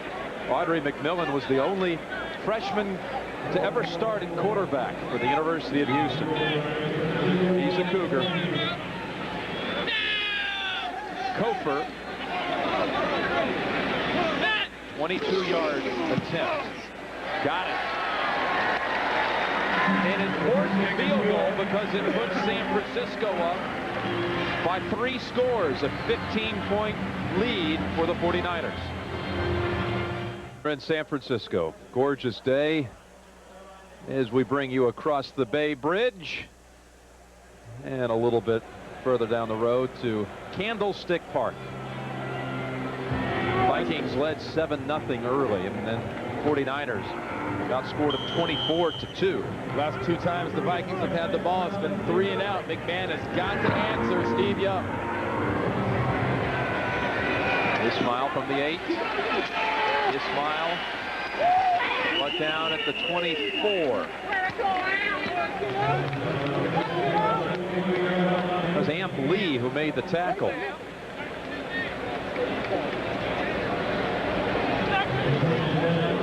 There's Jim McMahon, and he's got to get a little something going. I think he's got to run the ball. He's got to establish something in the running game to give his passing game some protection and credibility. It's not too late, and they're not too far behind to commit to the run.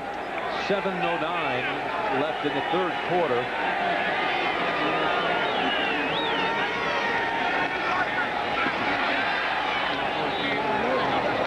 Tennell for about 4, so passes of the short variety.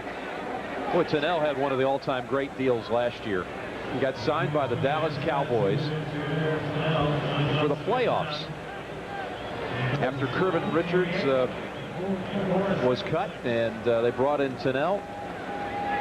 You know, and it doesn't say anything about that on his Super Bowl ring he got from the Cowboys. It doesn't say, wasn't there but a little while or anything else. He played 3 or 4 games. You got a Super Bowl ring. I was with that Cowboys that year. One of 3 Vikings with a Super Bowl ring, joining Roger Craig and Jim McMahon, the other 2. McMahon facing 2nd and 6. Very word. There's a hard piece of running. Good enough for a first down at the 35.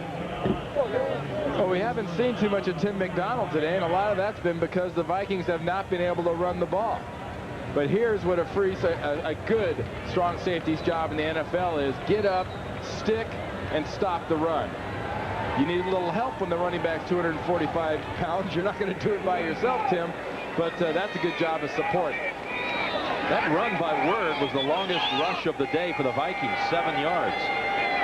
First down.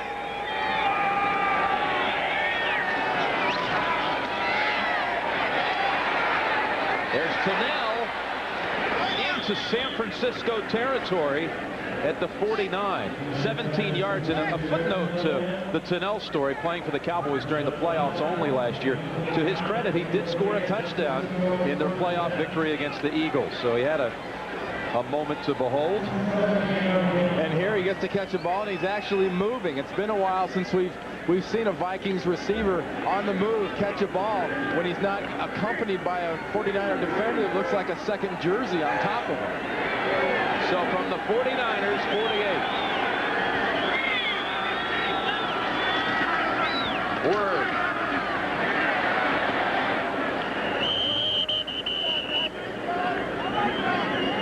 He slipped shortly after the exchange from McMahon, and you say that's one thing a visiting team always is in a quandary about: what kind of shoes to play with on this field. Well, it's really pretty simple here at Candlestick. If you drive in at the stadium and it's low tide, you can wear those rubber bottom kind of shoes. But if you drive in here and it's high tide, this field's going to be slippery, it's going to be wet, and you've got to wear regular cleats like those. You can't wear the plastic bottom shoes. Word just under 4 yards a clip. 2nd and 7.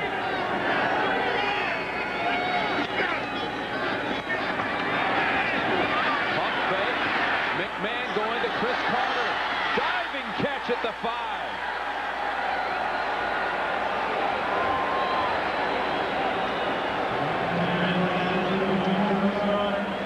He could come up with some acrobatic catches with anybody. Chris Carter. Give Carter a lot of credit. It's a good catch, but watch Jim McMahon and what he does here. Fake the play action, 1, 2, 3, throw it. Nope. Look downfield, sees Carter open, and puts this ball out there perfectly. Carter makes a nice grab, but that's all set up by Jim McMahon and his ability to have the patience, find the open man, and deliver it. McMahon gets told he doesn't have a strong arm, but you don't need a strong arm if you're going to go like that. 40-yard play sets it up 1st and goal. Word. No gain at all. Burton Hanks and John Johnson met him at the 5-yard line. We approach 3 minutes remaining in the third quarter, and the Vikings trying to take it in for a touchdown to get within 8. And one person we haven't seen much of since probably the end of the first quarter has been Steve Jordan, their tight end. Jordan's a real experienced pro. And you get Jordan in this end zone for a catch, or you cross one of the Carters across the back of the end zone here. 2nd and goal. McMahon rolling right, throwing He was chased, blitz coming from Merton Hanks, so McMahon unloaded it. What a great call by Bill McPherson, the defensive coordinator of the 49ers. He sees the spread formation out. He sees 2 tight ends one side, 2 receivers the other, and he brings the blitz, and McMahon had no time to do anything. A throw by McMahon there was at best a guess.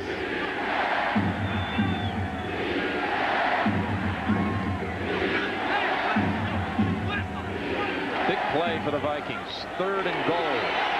Carter and Carter to the left, Ismail to the right. Jordan on a wing to the right, and a timeout called by McMahon.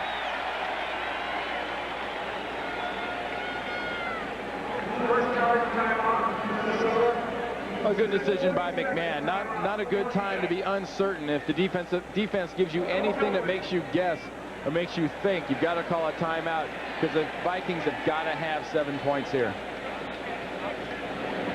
So the Vikings talk it over. McMahon goes back to the sideline to visit with Brian Billick. How about McMahon? And would it be too preposterous to think that one day he might coach? They were talking so much yesterday about how smart he is, how he can break down films like your basic offensive coordinator, but Brian Billick had the greatest comeback for that, though, Jim. He looks and he says, very intelligent, make a great coach. Hours are too long and they don't pay enough. I don't like the chances of him being in the booth. It chips away from the golf time, too. Yeah, it does cut down on your golf time. Brian Billick says that it's the tedious things that test a guy when you're a coach. It's sitting up all hours, breaking down film, and it's setting up these situations and what your offense does. 3rd and goal. 49ers are offside. And the pass thrown to Anthony Carter. Broken up by Michael Magruder. But I think the 49ers are going to get hit with this one. They were edging up on that blitz, yes, and the indication from all the Vikings is that it's going to be against the 49ers. As they edged up on that blitz, I think they got offside. Offside. Defense. Half the distance. Still 3rd down. Another college call. Nobody gets the blame on that one. They say the whole defense was offsides. Maybe we can help them out a little bit. What do you think? You think maybe that was Mark Thomas? Might have been jumping off sides there? I think it was a good possibility. Possibly 7-2 was in the old neutral zone. Now, it, of course, does not give the Vikings a new set of downs. Only puts them halfway toward the goal line. They're at the 2. It'll be 3rd and goal. And what do you see now? This is a perfect situation to run some sort of a play action. Feed it to Barry Word, diving over the top. And much as you saw Joe Montana and Steve Young do with the 49er offense, it opens up an easy little lob pass to an open receiver. Spread formation. Yep. 4 receivers. Whistles. They blow it dead. We'll snap it again.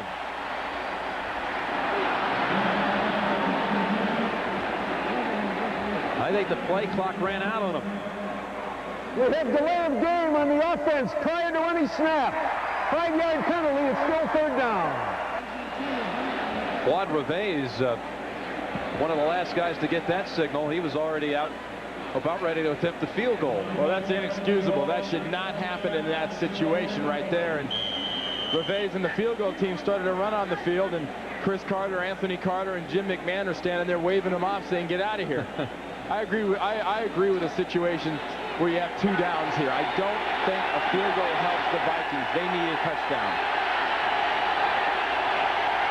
3rd down, goal to go.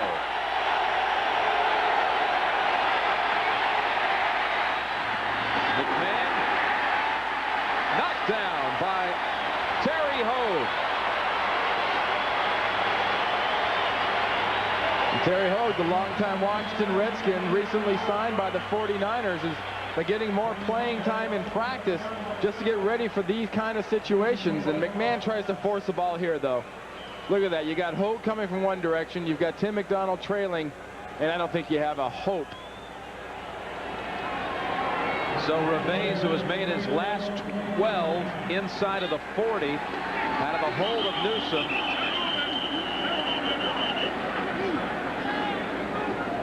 Things getting a little sloppy now.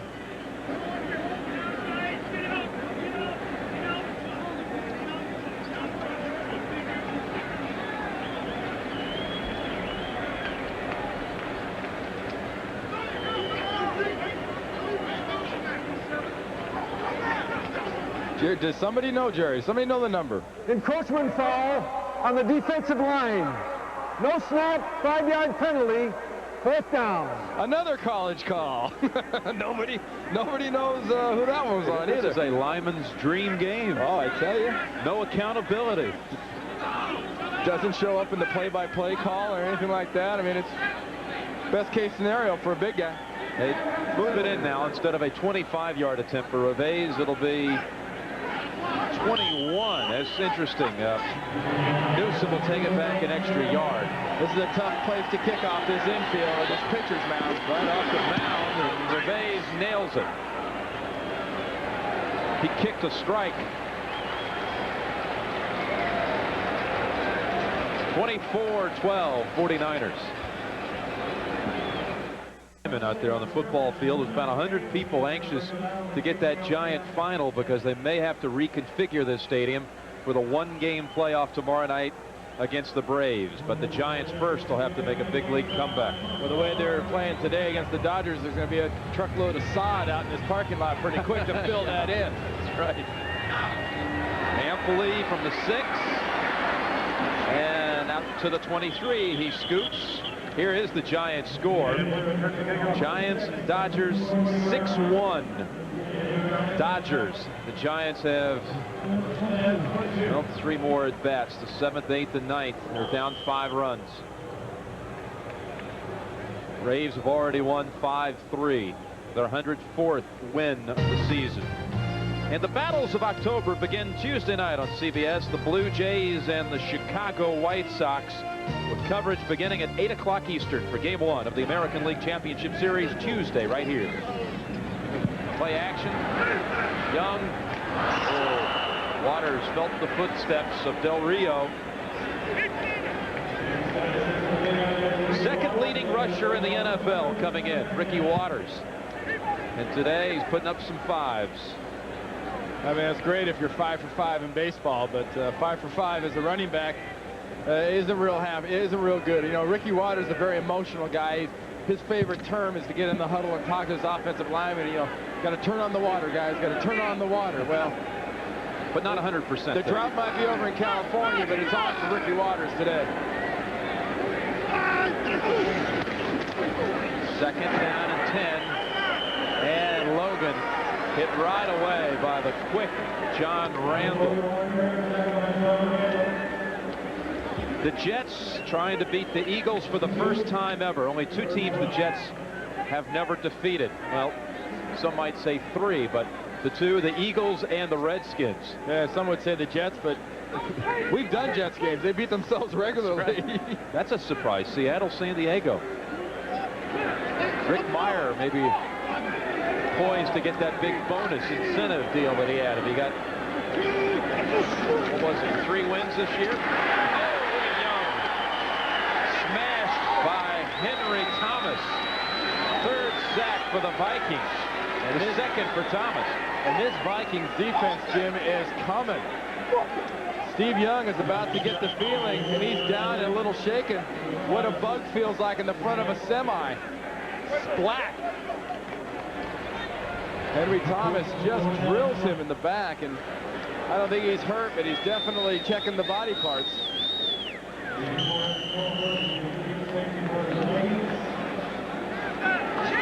Well, Wilmsmeyer will punt from the end zone with Eric Goviford waiting for the return. Big kick for Wilmsmeyer. Can be run back. Goviford from the 46. And a 5-yard run back. 5-yard run back of a 43-yard punt. John Johnson with the tackle, but the Vikings will begin this series in San Francisco territory. Final minute of the 3rd quarter. Jim McMahon and this offense have to figure out a way. Between McMahon, Dennis Green, Brian Billick, they've got to figure out a way to start getting the ball to their wide receivers effectively. The defensive backs of the 49ers have done a great job in coverage. They've got to get some way to break them loose, bring them in motion, cross them, use picks, whatever. They've got to get the ball to the wide receivers. Robert Smith is the single back. Here's the rookie from Ohio State. And only about a yard. Are you surprised? It appears that Smith is getting more time today and was in fact in the game before Roger Craig. It looks like he's the backup to Word instead of Roger Craig. Well, that's the coach's decision, and Roger was, like we talked earlier about, a bit in the doghouse, but they realize Robert Smith is the future. Roger Craig only has so much more time left, and Smith's the guy they got to look to. They're missing Terry Allen, and is going to miss this year with a knee injury. He had a great season last year. Second down and 9. And, Carter almost with another beautiful catch. Hanks was defending, and McMahon was knocked down by Artie Smith.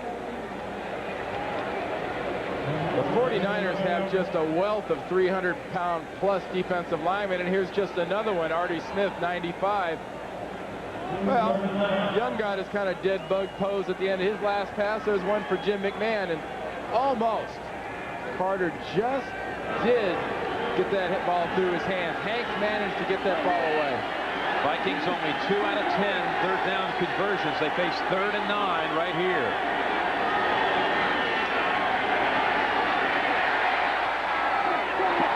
Bouncing around short of the first. Tim McDonald finished him off near the 41. And that's a tackle with an exclamation point right there. Ismail's trying to get out there. He's trying to make that first down, and the Pro Bowl veteran just puts him down. That'll be it for the quarter. That's the end of the third quarter with the score: San Francisco 24, Minnesota 12. Our coverage will continue after this message from your local station. You're watching the NFL on CBS. Paul, the last time the 49ers had it, Young was sacked back in the area of the pitcher's mound, and they may now have to go to the bullpen as Bill Musgrave is warming up. Third-year quarterback from Oregon. Here's the punt by the Vikings.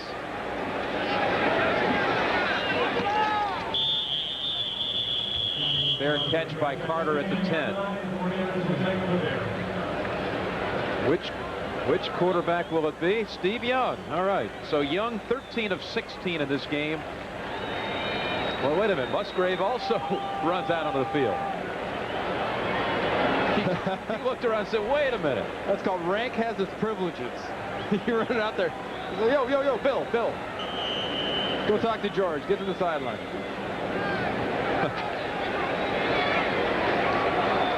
I tell you, for the 49er offensive line, they better protect Steve Young better than they did the last series, or he's going to be out of this thing quick. Waters, there's no running room at all today. Strickland and Thomas tackle him for a loss. We talked about on that first touchdown run the 49ers had, that the 49ers were playing the ball on the Vikings side of the line of scrimmage. Right now, this defensive line has just taken the ball away from the 49ers. Second and 12.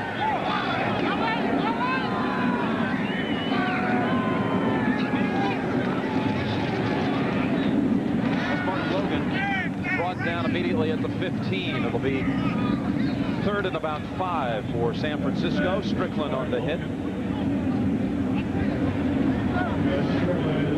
That was a big play for George Seifert and the Niners, only from the standpoint that it gets you out from behind that goal line. Gets your quarterback a little bit of room to move, and it shortens down the distance you have to get. I mean, this is a situation now where you can throw a 2, 3, 4-yard pass and count on your receivers getting the first down for you.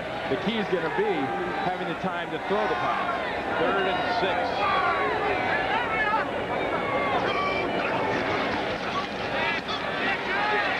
And he does not get the time. He is sacked again. And it's Henry Thomas.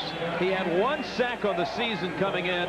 He's garnered 3 today, including a safety.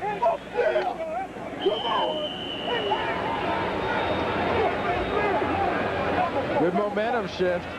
We've seen all day long. Henry Thomas was in the gap and jumping through. And when you get that situation happening, you can't get enough wood on that defensive lineman to stop him. And Thomas got that whole momentum working and got into Steve Young. Wilmsmeyer driving, punt. Belaford from the 35, open room. Belaford down the sideline. Gets past the punter. And Belaford down at the 15. He fumbled on the back end of it, but they ruled him down at the 15. Odessa Turner chased him down after a 50-yard return. This kid is amazing. Unlikely hero a week ago. Now he puts the Vikings in shape for a possible touchdown. Great setup. Watch the wall that forms between the sideline and the upper numbers at the top of the screen. Watch this. Ball's caught. There's a block. There's a block. There's a big block right there. Rosemeyer misses it. He almost made Rosemeyer hurt himself, and he was down before the ball came out. From the 15, trailing by 12, Barry Word, open gap, and a punishing run to the 7. Well, we saw McDonald come up and fill on Barry Word, make a nice tackle earlier. Well, Word stored that in the old mind and said, well, look, I see another defensive back. I'm going to take that out on him. And Merton Hanks drew the short straw. Look at that. He comes to fill up, and Barry Word says, get away. 2nd and 2. Jordan lined up in the eyes, the fullback. Word behind him is the tailback. Busted play. And McMahon has to take the 1-yard loss. Stubblefield got him. You know, nothing's got to gall a competitive quarterback like Jim McMahon more than to have those type of situations come up where, you know, you just sort of got to eat that ball. You just got to take the snap and sit down and say, okay, great, we'll get it on 3rd down.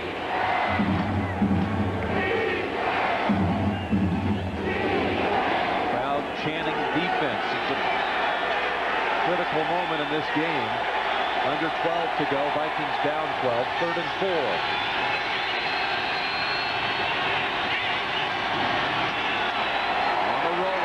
To the end zone, wide open. Chris Carter, touchdown.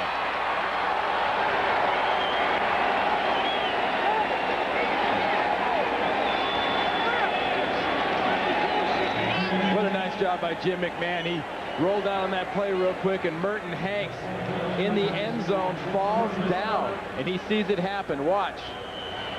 Look for Hanks, 36, right there. Trips on the back of Eric Davis's legs and falls to the ground, leaving Chris Carter wide open.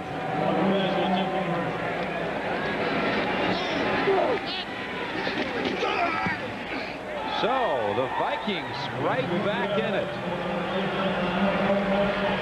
Carter's 2nd touchdown of the season, and the lead is 5. Sponsored by Pizza Hut. Well, McMahon on line 2 has just thrown his 2nd touchdown pass to bring the Vikings within 5. 1 turnover apiece. In fact, the Minnesota turnover was a return for a touchdown by Eric Davis, interception return. But the 49ers unable to move it in the 2nd half. And Minnesota's come back. Here's Carter from the 4. Carlos Jenkins rides him down at the 26. Let's take one more look. Watch Merton Hanks right here, and watch Eric Davis. He's going to come back with the motion, come across, and watch him trip Merton Hanks from the back. Here he goes. Here comes the trip right there. See ya. That's Chris Carter. You called it yesterday to Chris Carter, Jim. You said, you know, for some reason, Chris, you score touchdowns in games that I do. Every game, I told him. He said, well, okay, well, I'll have to get one tomorrow.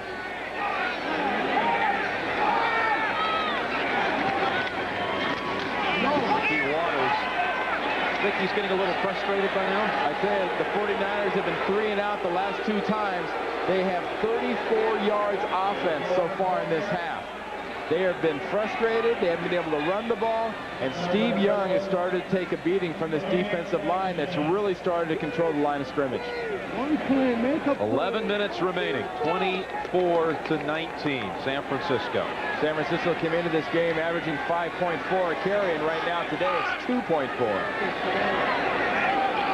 2nd and 10.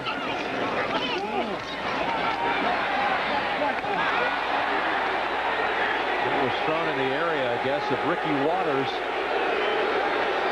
And now the crowd's upset. Well, Ricky looked a little unclear on the old concept there. I think he was turning maybe the wrong way when you're running parallel to the quarterback and you're looking towards the big screen. I mean, they're not going to show the catch. They're not going to show the Giants game on the big screen, Ricky. So turn around and look at your quarterback when you're running down the field.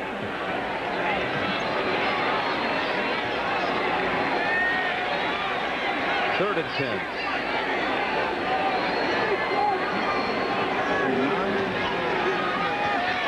Thrown to Taylor and incomplete. I heard someone down on the field say, oh, he was all over him. But it was Carl Lee who batted it down. And the defenders for the Minnesota Vikings are all over everybody. This ball's thrown to John Taylor. It's incomplete because of a nice job. Look at that anticipation. He gets there at the same time as the ball. Interesting note right now at this point of the second half with 10:39 to go in the fourth quarter. The 49ers have not thrown a ball to Jerry Rice in the second half. He started out with 2 catches for 60 yards and a touchdown, and he's absolutely invisible for the last 2.5 quarters.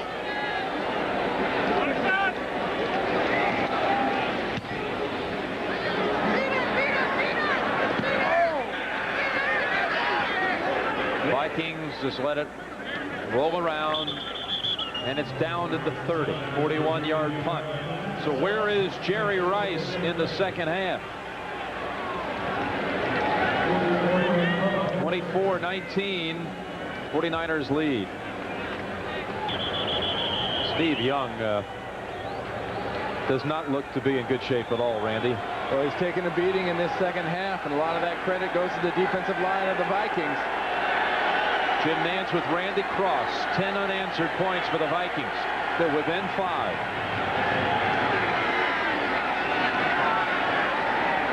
First down run stacked up. Barry Word brought down by Brown in Washington.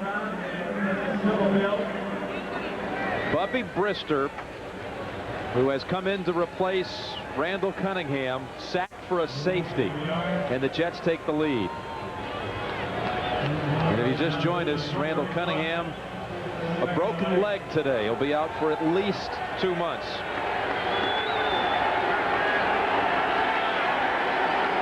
Second and 9.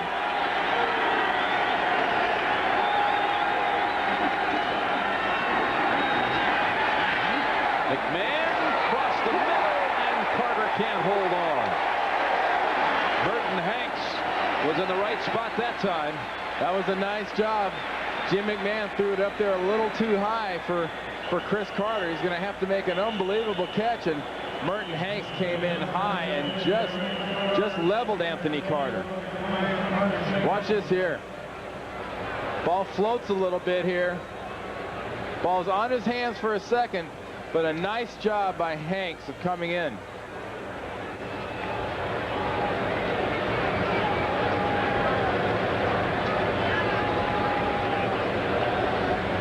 The receiver is never more vulnerable than when he's up in the air like that, trying to stretch out for a ball. No way of protecting yourself on landing. And Carter getting some attention, and now will come to his feet. Good sign.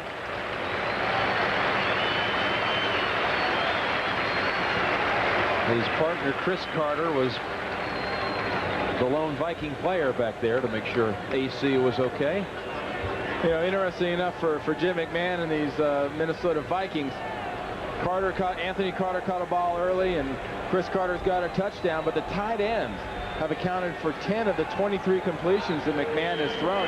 He hasn't gotten the ball as much to his wide receivers as he's wanted to, and he definitely hasn't gotten the ball in Ismail's hand as much as he wants to.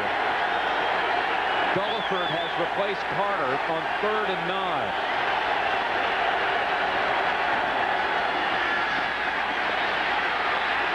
They get to McMahon.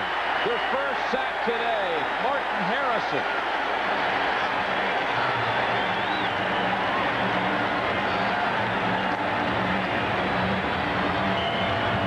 And misses the sack. McMahon more had to take than anything else. Drops back, rolls out.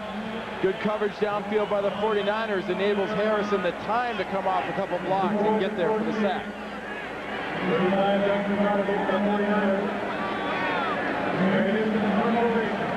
Harry Newsome under no pressure. Spiraling boot. Carter, 22-yard line. Good run back across the 40. Ashley Shepard may have saved the touchdown. 21-yard return. Well, the Vikings have come back in the fourth quarter twice this year for victory. They trail by 5. Tonight on CBS begins with 60 Minutes. All new season, all new stories. That's followed by Murder, She Wrote, and the CBS Sunday movie River of Rage, the taking of Maggie Keene, starring Victoria Principal. That's all tonight on CBS.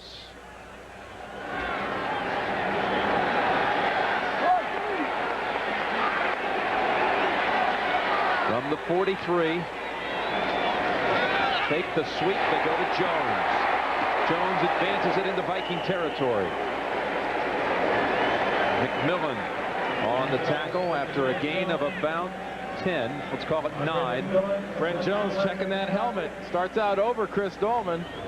Little block, little roll, and there's been a missing ingredient lately for the 49ers because they haven't had a first down in a considerable while. And he takes a headshot. That's why I sort of got up taking and is checking those parts.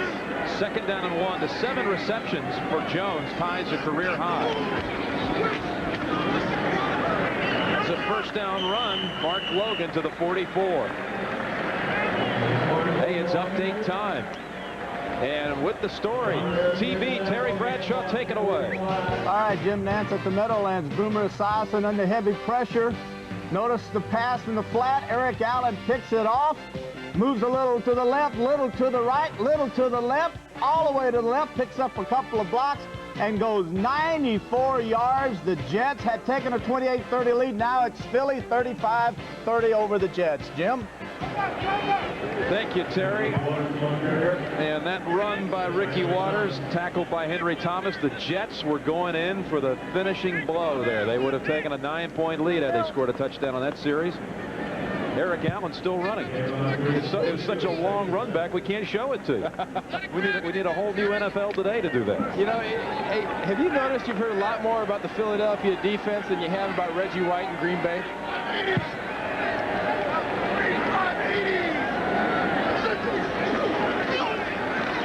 Young to Jones, new career high. First down at the 34.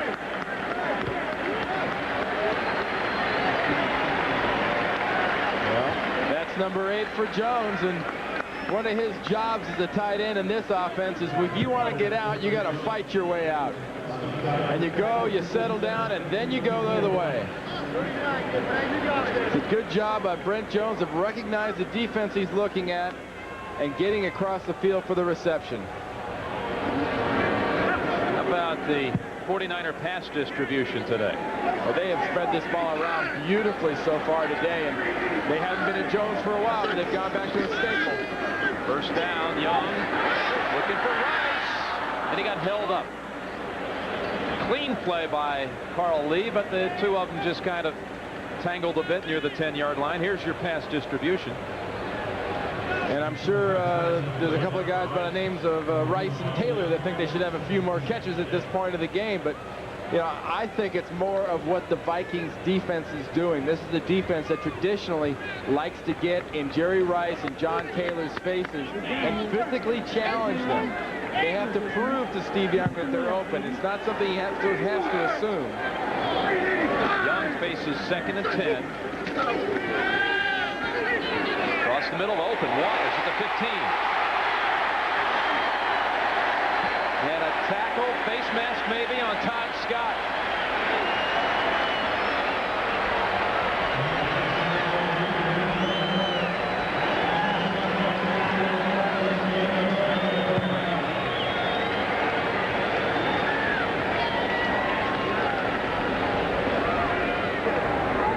A face mask foul offense.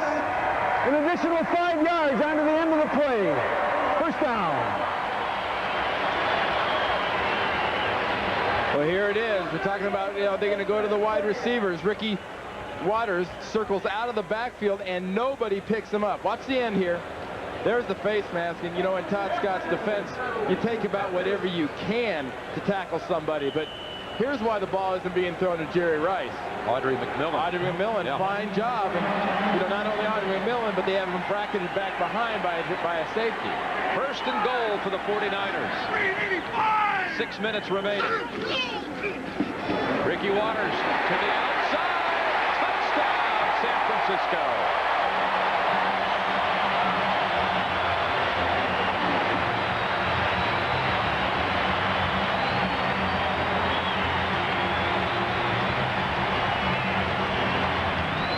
This is a play designed to go right through here.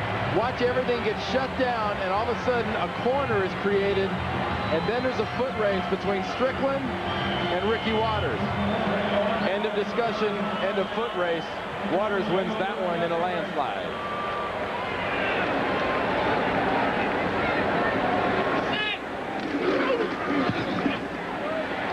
So the 49ers top the 30-point mark.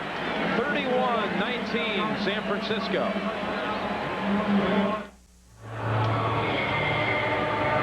Well, San Francisco answers back, and Steve Young really groggy here in the second half after a couple of really severe hits, but sharp on that series. Good pass to Ricky Waters to set it up, goal to go, and then he runs from 5 yards out for the touchdown. Well, if that's how he's going to play groggy, they ought to hit him in the head before every series on the sideline, because you see Steve obviously feeling the effects. If you've never been hit in the head and had that kind of a semi-concussion before, it's hard really to describe. It's kind of like if you're watching your TV and you turn the contrast up too high. All the colors get real sharp and things are real different. It's a great job of battling through it by Steve.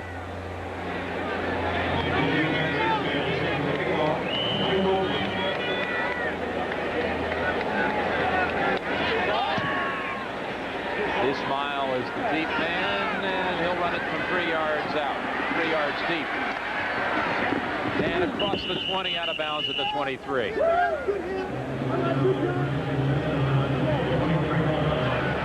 Now, McMahon in Minnesota with 5:44 remaining in this game. They have engineered a couple of fourth-quarter comeback victories this year against Chicago, against Green Bay, and they had it, possession that is, down 5 here in the fourth. I can hear that sod truck full of sod that do this infield at Candlestick warming up at that score of the Dodgers and the Giants. The Giants put together a great year, but Gross was just too much for him so far down in L.A. Roger Craig in the game for the Vikings. Dead play.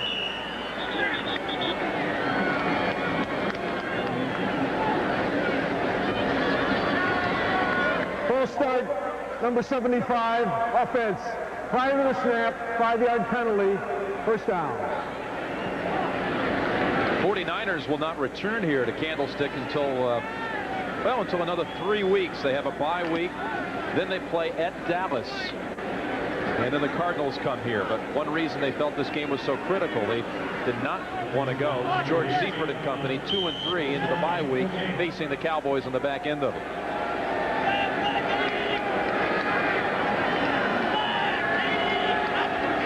First and 15. Ball floated a bit over the head of Craig.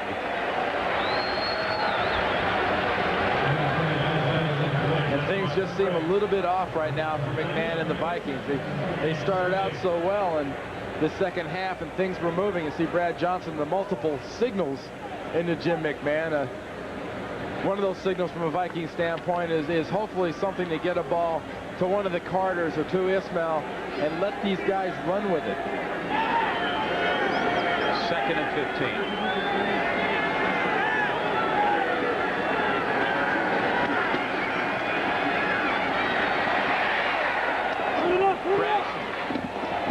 And Romanowski chases him out at the 22.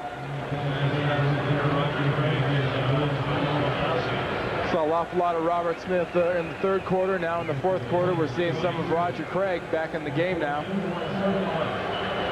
Now that the game, I guess, as far as the Vikings are concerned, has gone past the run stage. They're getting a guy like Roger Craig into the ball game for Barry Word, for his experience and his pass-catching ability. Remember, he's the only running back in the history of the NFL to get 1,000 yards rushing and receiving in the same year. That was 1985.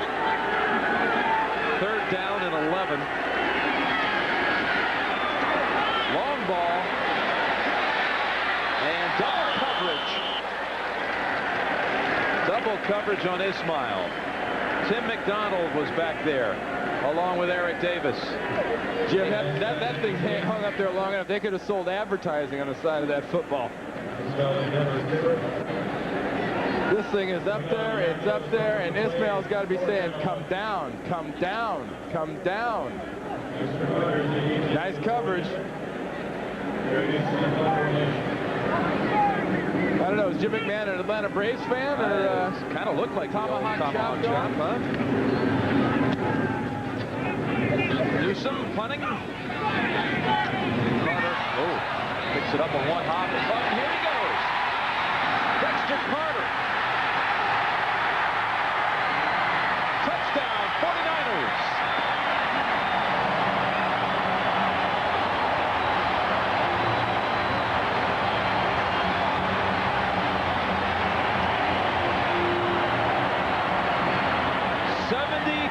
Yards.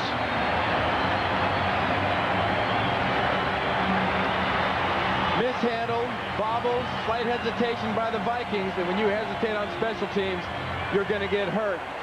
It's a combination of a poor job of coverage and what looked like a great job by the punt return team of the 49ers setting up a blocking pattern right down the heart of the field. You see Carter, they put the football out at about the 15, and he probably thought of Leon Lett and tucked it back in until he got across the goal line.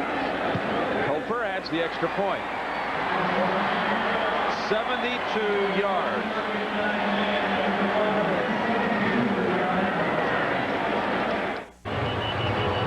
Well, you know, Randy, Denny Green really kind of tipped us off yesterday that the special teams was a grave concern to the Vikings coming into this game. Well, he said four of his 5 best special teams players weren't available to the special teams, either weren't active, were hurt, or just flat out just weren't around. And that shows up nowhere more than your tackling on special teams. It's such a half-crazed, you know, kamikaze, if you will, kind of attitude on special teams. You got to be an absolute maniac, and when your best maniacs aren't in there, second-string maniacs don't play as well. There's a look at Tom Battis, the special teams coach. And the injuries really hurt the Vikings on special teams. You know, with that punt too, Jim, I mean, the Vikings are up to allowing 16 yards every punt return. That is not winning football. Ismail. They'll bring it out to the 20-yard line. Next week, regional coverage, including the Giants and Washington. Some will see the Bears. They've won 2 straight. They'll take on Philadelphia. Cowboys starting to heat up. They'll face the Colts at the Hoosier Dome. Tampa Bay picked up its first win today, and they will be visiting the Metrodome. That's next Sunday. It all starts 12:30 Eastern Time with the NFL Today. 4:39 left in this game.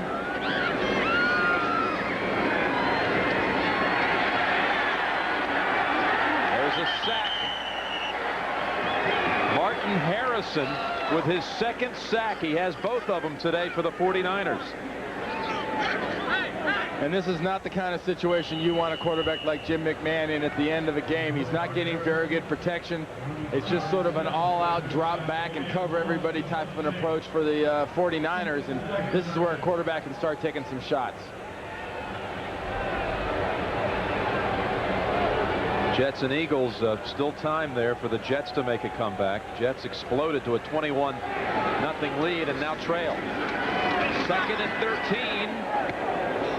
And a good pass play this time. Ismail has it to the 36-yard line. McMahon wobbly.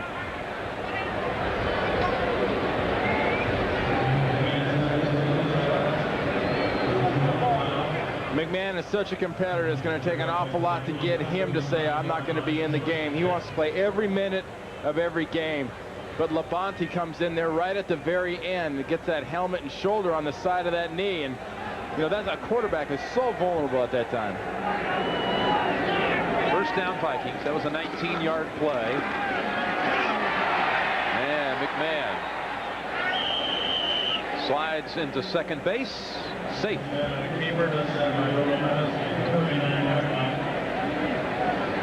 Looks like that leg's still bothering Jim a little bit. I mean, heck, it's got to when somebody comes into the side of your leg like that. And, you know, next game here, there won't be an infield, but until then, at this game, we'll see this kind of breaking up the double play effort by McMahon. They've replaced McMahon. Randy, they brought in Sean Salisbury. That's smart. There's no reason to risk McMahon being hurt badly. Salisbury comes right off the bench, completes the pass to Jordan. McDonald on the tackle. 2:35 left in the game.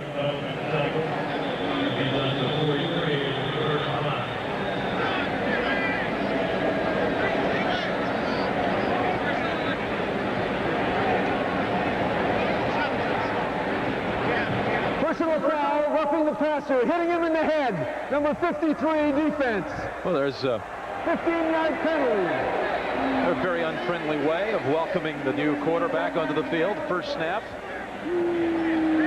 Not only unfriendly, it's pretty unnecessary at this time if you have any kind of a thing. Look at Bill Romanowski. That's just dumb. You just don't do that. You know darn well you don't touch a quarterback above his shoulders. You don't hit him in the head. I mean, I know that, and I'm an offensive lineman.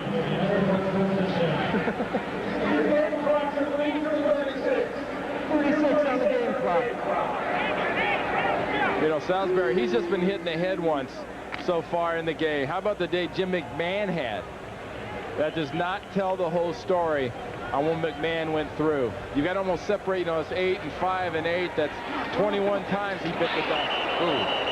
First down, and Roger Craig and John Johnson closing in quickly. You looked at those McMahon pressure stats. He also threw it 45 times today, which is a career high for, or actually ties a career high for McMahon. And for those of you interested in that baseball game down in LA, it's now 10-1. Mike Piazza's hit another home run. It's the bottom of the 8th. Second home run. Wow, for the day for Piazza. Trying to put an exclamation point on that Rookie of the Year campaign he's had. Salisbury sacked by Harrison and Thomas. We'll give him a shared sack that time, and that gives Harrison 2.5 sacks today. Well, the last time we talked about Mark Thomas, he was jumping off sides. Here he gets off to a nice start, beats Adams cleanly, gets that soft shoulder. Now that'd be a shame not to get part of that sack. When you get in there, you cause the sack, you lose your grip, and the next guy comes in and kind of gets what we refer to as a garbage sack. Just sort of cleans up for you. A cheapie. 3rd and 19. And last play before the 2-minute warning. Good pass. Salisbury fires it to Ismail at the 40. 13-yard play. It'll set up 4th down. Oh boy, the head has shrunk a little bit, huh? Hey, that about sums it up. Because McMahon feels like the whole brain's fitted in that little area above the headband. Put the squeeze on him. I think you said it at halftime. It's been kind of an unbalanced game, and we saw Minnesota make a run at the 49ers, and then boom, 2 touchdowns to put it away. You can't play around with San Francisco and Steve Young. They got to Young. They almost hurt him, but they didn't hurt him, and Steve Young came back. And despite not having much of a day out of Jerry Rice since the first couple of drives, he's put together a heck of an effort by this 49er offense. You know, they get caught a lot of criticism over the last month or so for the 8 or 9 interceptions. He's thrown 9 now on the season, but the bottom line for Steve Young is he's going to win for you, and he is constantly making big plays. The trade-off is you're going to get some interceptions. This is 4th and 7, and Salisbury just gets it away. They'll turn it over on downs. Romanowski putting the heat on the backup Viking quarterback. Right about now, old Sean saying his playing time's kind of highly overrated if I got to take this kind of heat. Especially the way the welcome wagon came out to greet him. Oh, you got 4th down. You're getting the blitz. You're getting the stunts. And you're getting a face full of Romanowski and Johnson. And the helmet goes up. The foot goes in the face. The chin strap's in your mouth. And you figure it's time to get on the bus and head to the airport and go back to Minneapolis. Well, Steve Young this time unable to chase Musgrave off the field, so he will take it for the final series. Just a couple of snaps. I think that's a wise thing to do.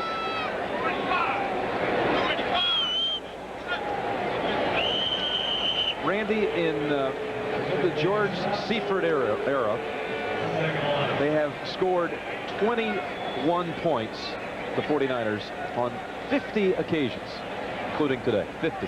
How many times do you think they won? I'd say 50. 48-2. 48-2. Amazing. Yeah, I mean, George, you don't hear him mentioned very often when they talk about the great coaches in the NFL. I put his record up against anybody. Fastest coach to get to 50 wins. I mean, he's just a guy that's put up some unbelievable numbers. This will be his 60th win today.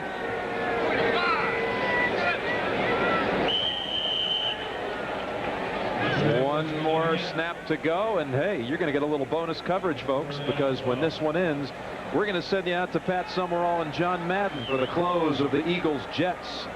And they still have 3:45 remaining. Eagles taking the lead on that Eric Allen interception return. What a beauty. This game is presented by authority of the National Football League, and the CBS telecast is intended for the private use of our audience. Any rebroadcast or other use of this telecast without the express written consent of CBS, the San Francisco 49ers, and the National Football League is prohibited. So the San Francisco 49ers will improve to 3-2. They'll have an off week and then travel to Texas to meet the Cowboys. Very important. That keeps them 2 games still behind New Orleans. New Orleans spanked the Rams today, and it's a situation where George Seifert is going to be chasing Jim Moore and those New Orleans Saints the rest of this year, but that's nothing new here in San Francisco. The Vikings dropped to 2-2. They've won their 2 at home. They've lost 2 on the road out in California to the Raiders and today to the 49ers. So again, the final score, San Francisco 38, Minnesota 19. Jim Nantz and Randy Cross saying so long from Candlestick right now to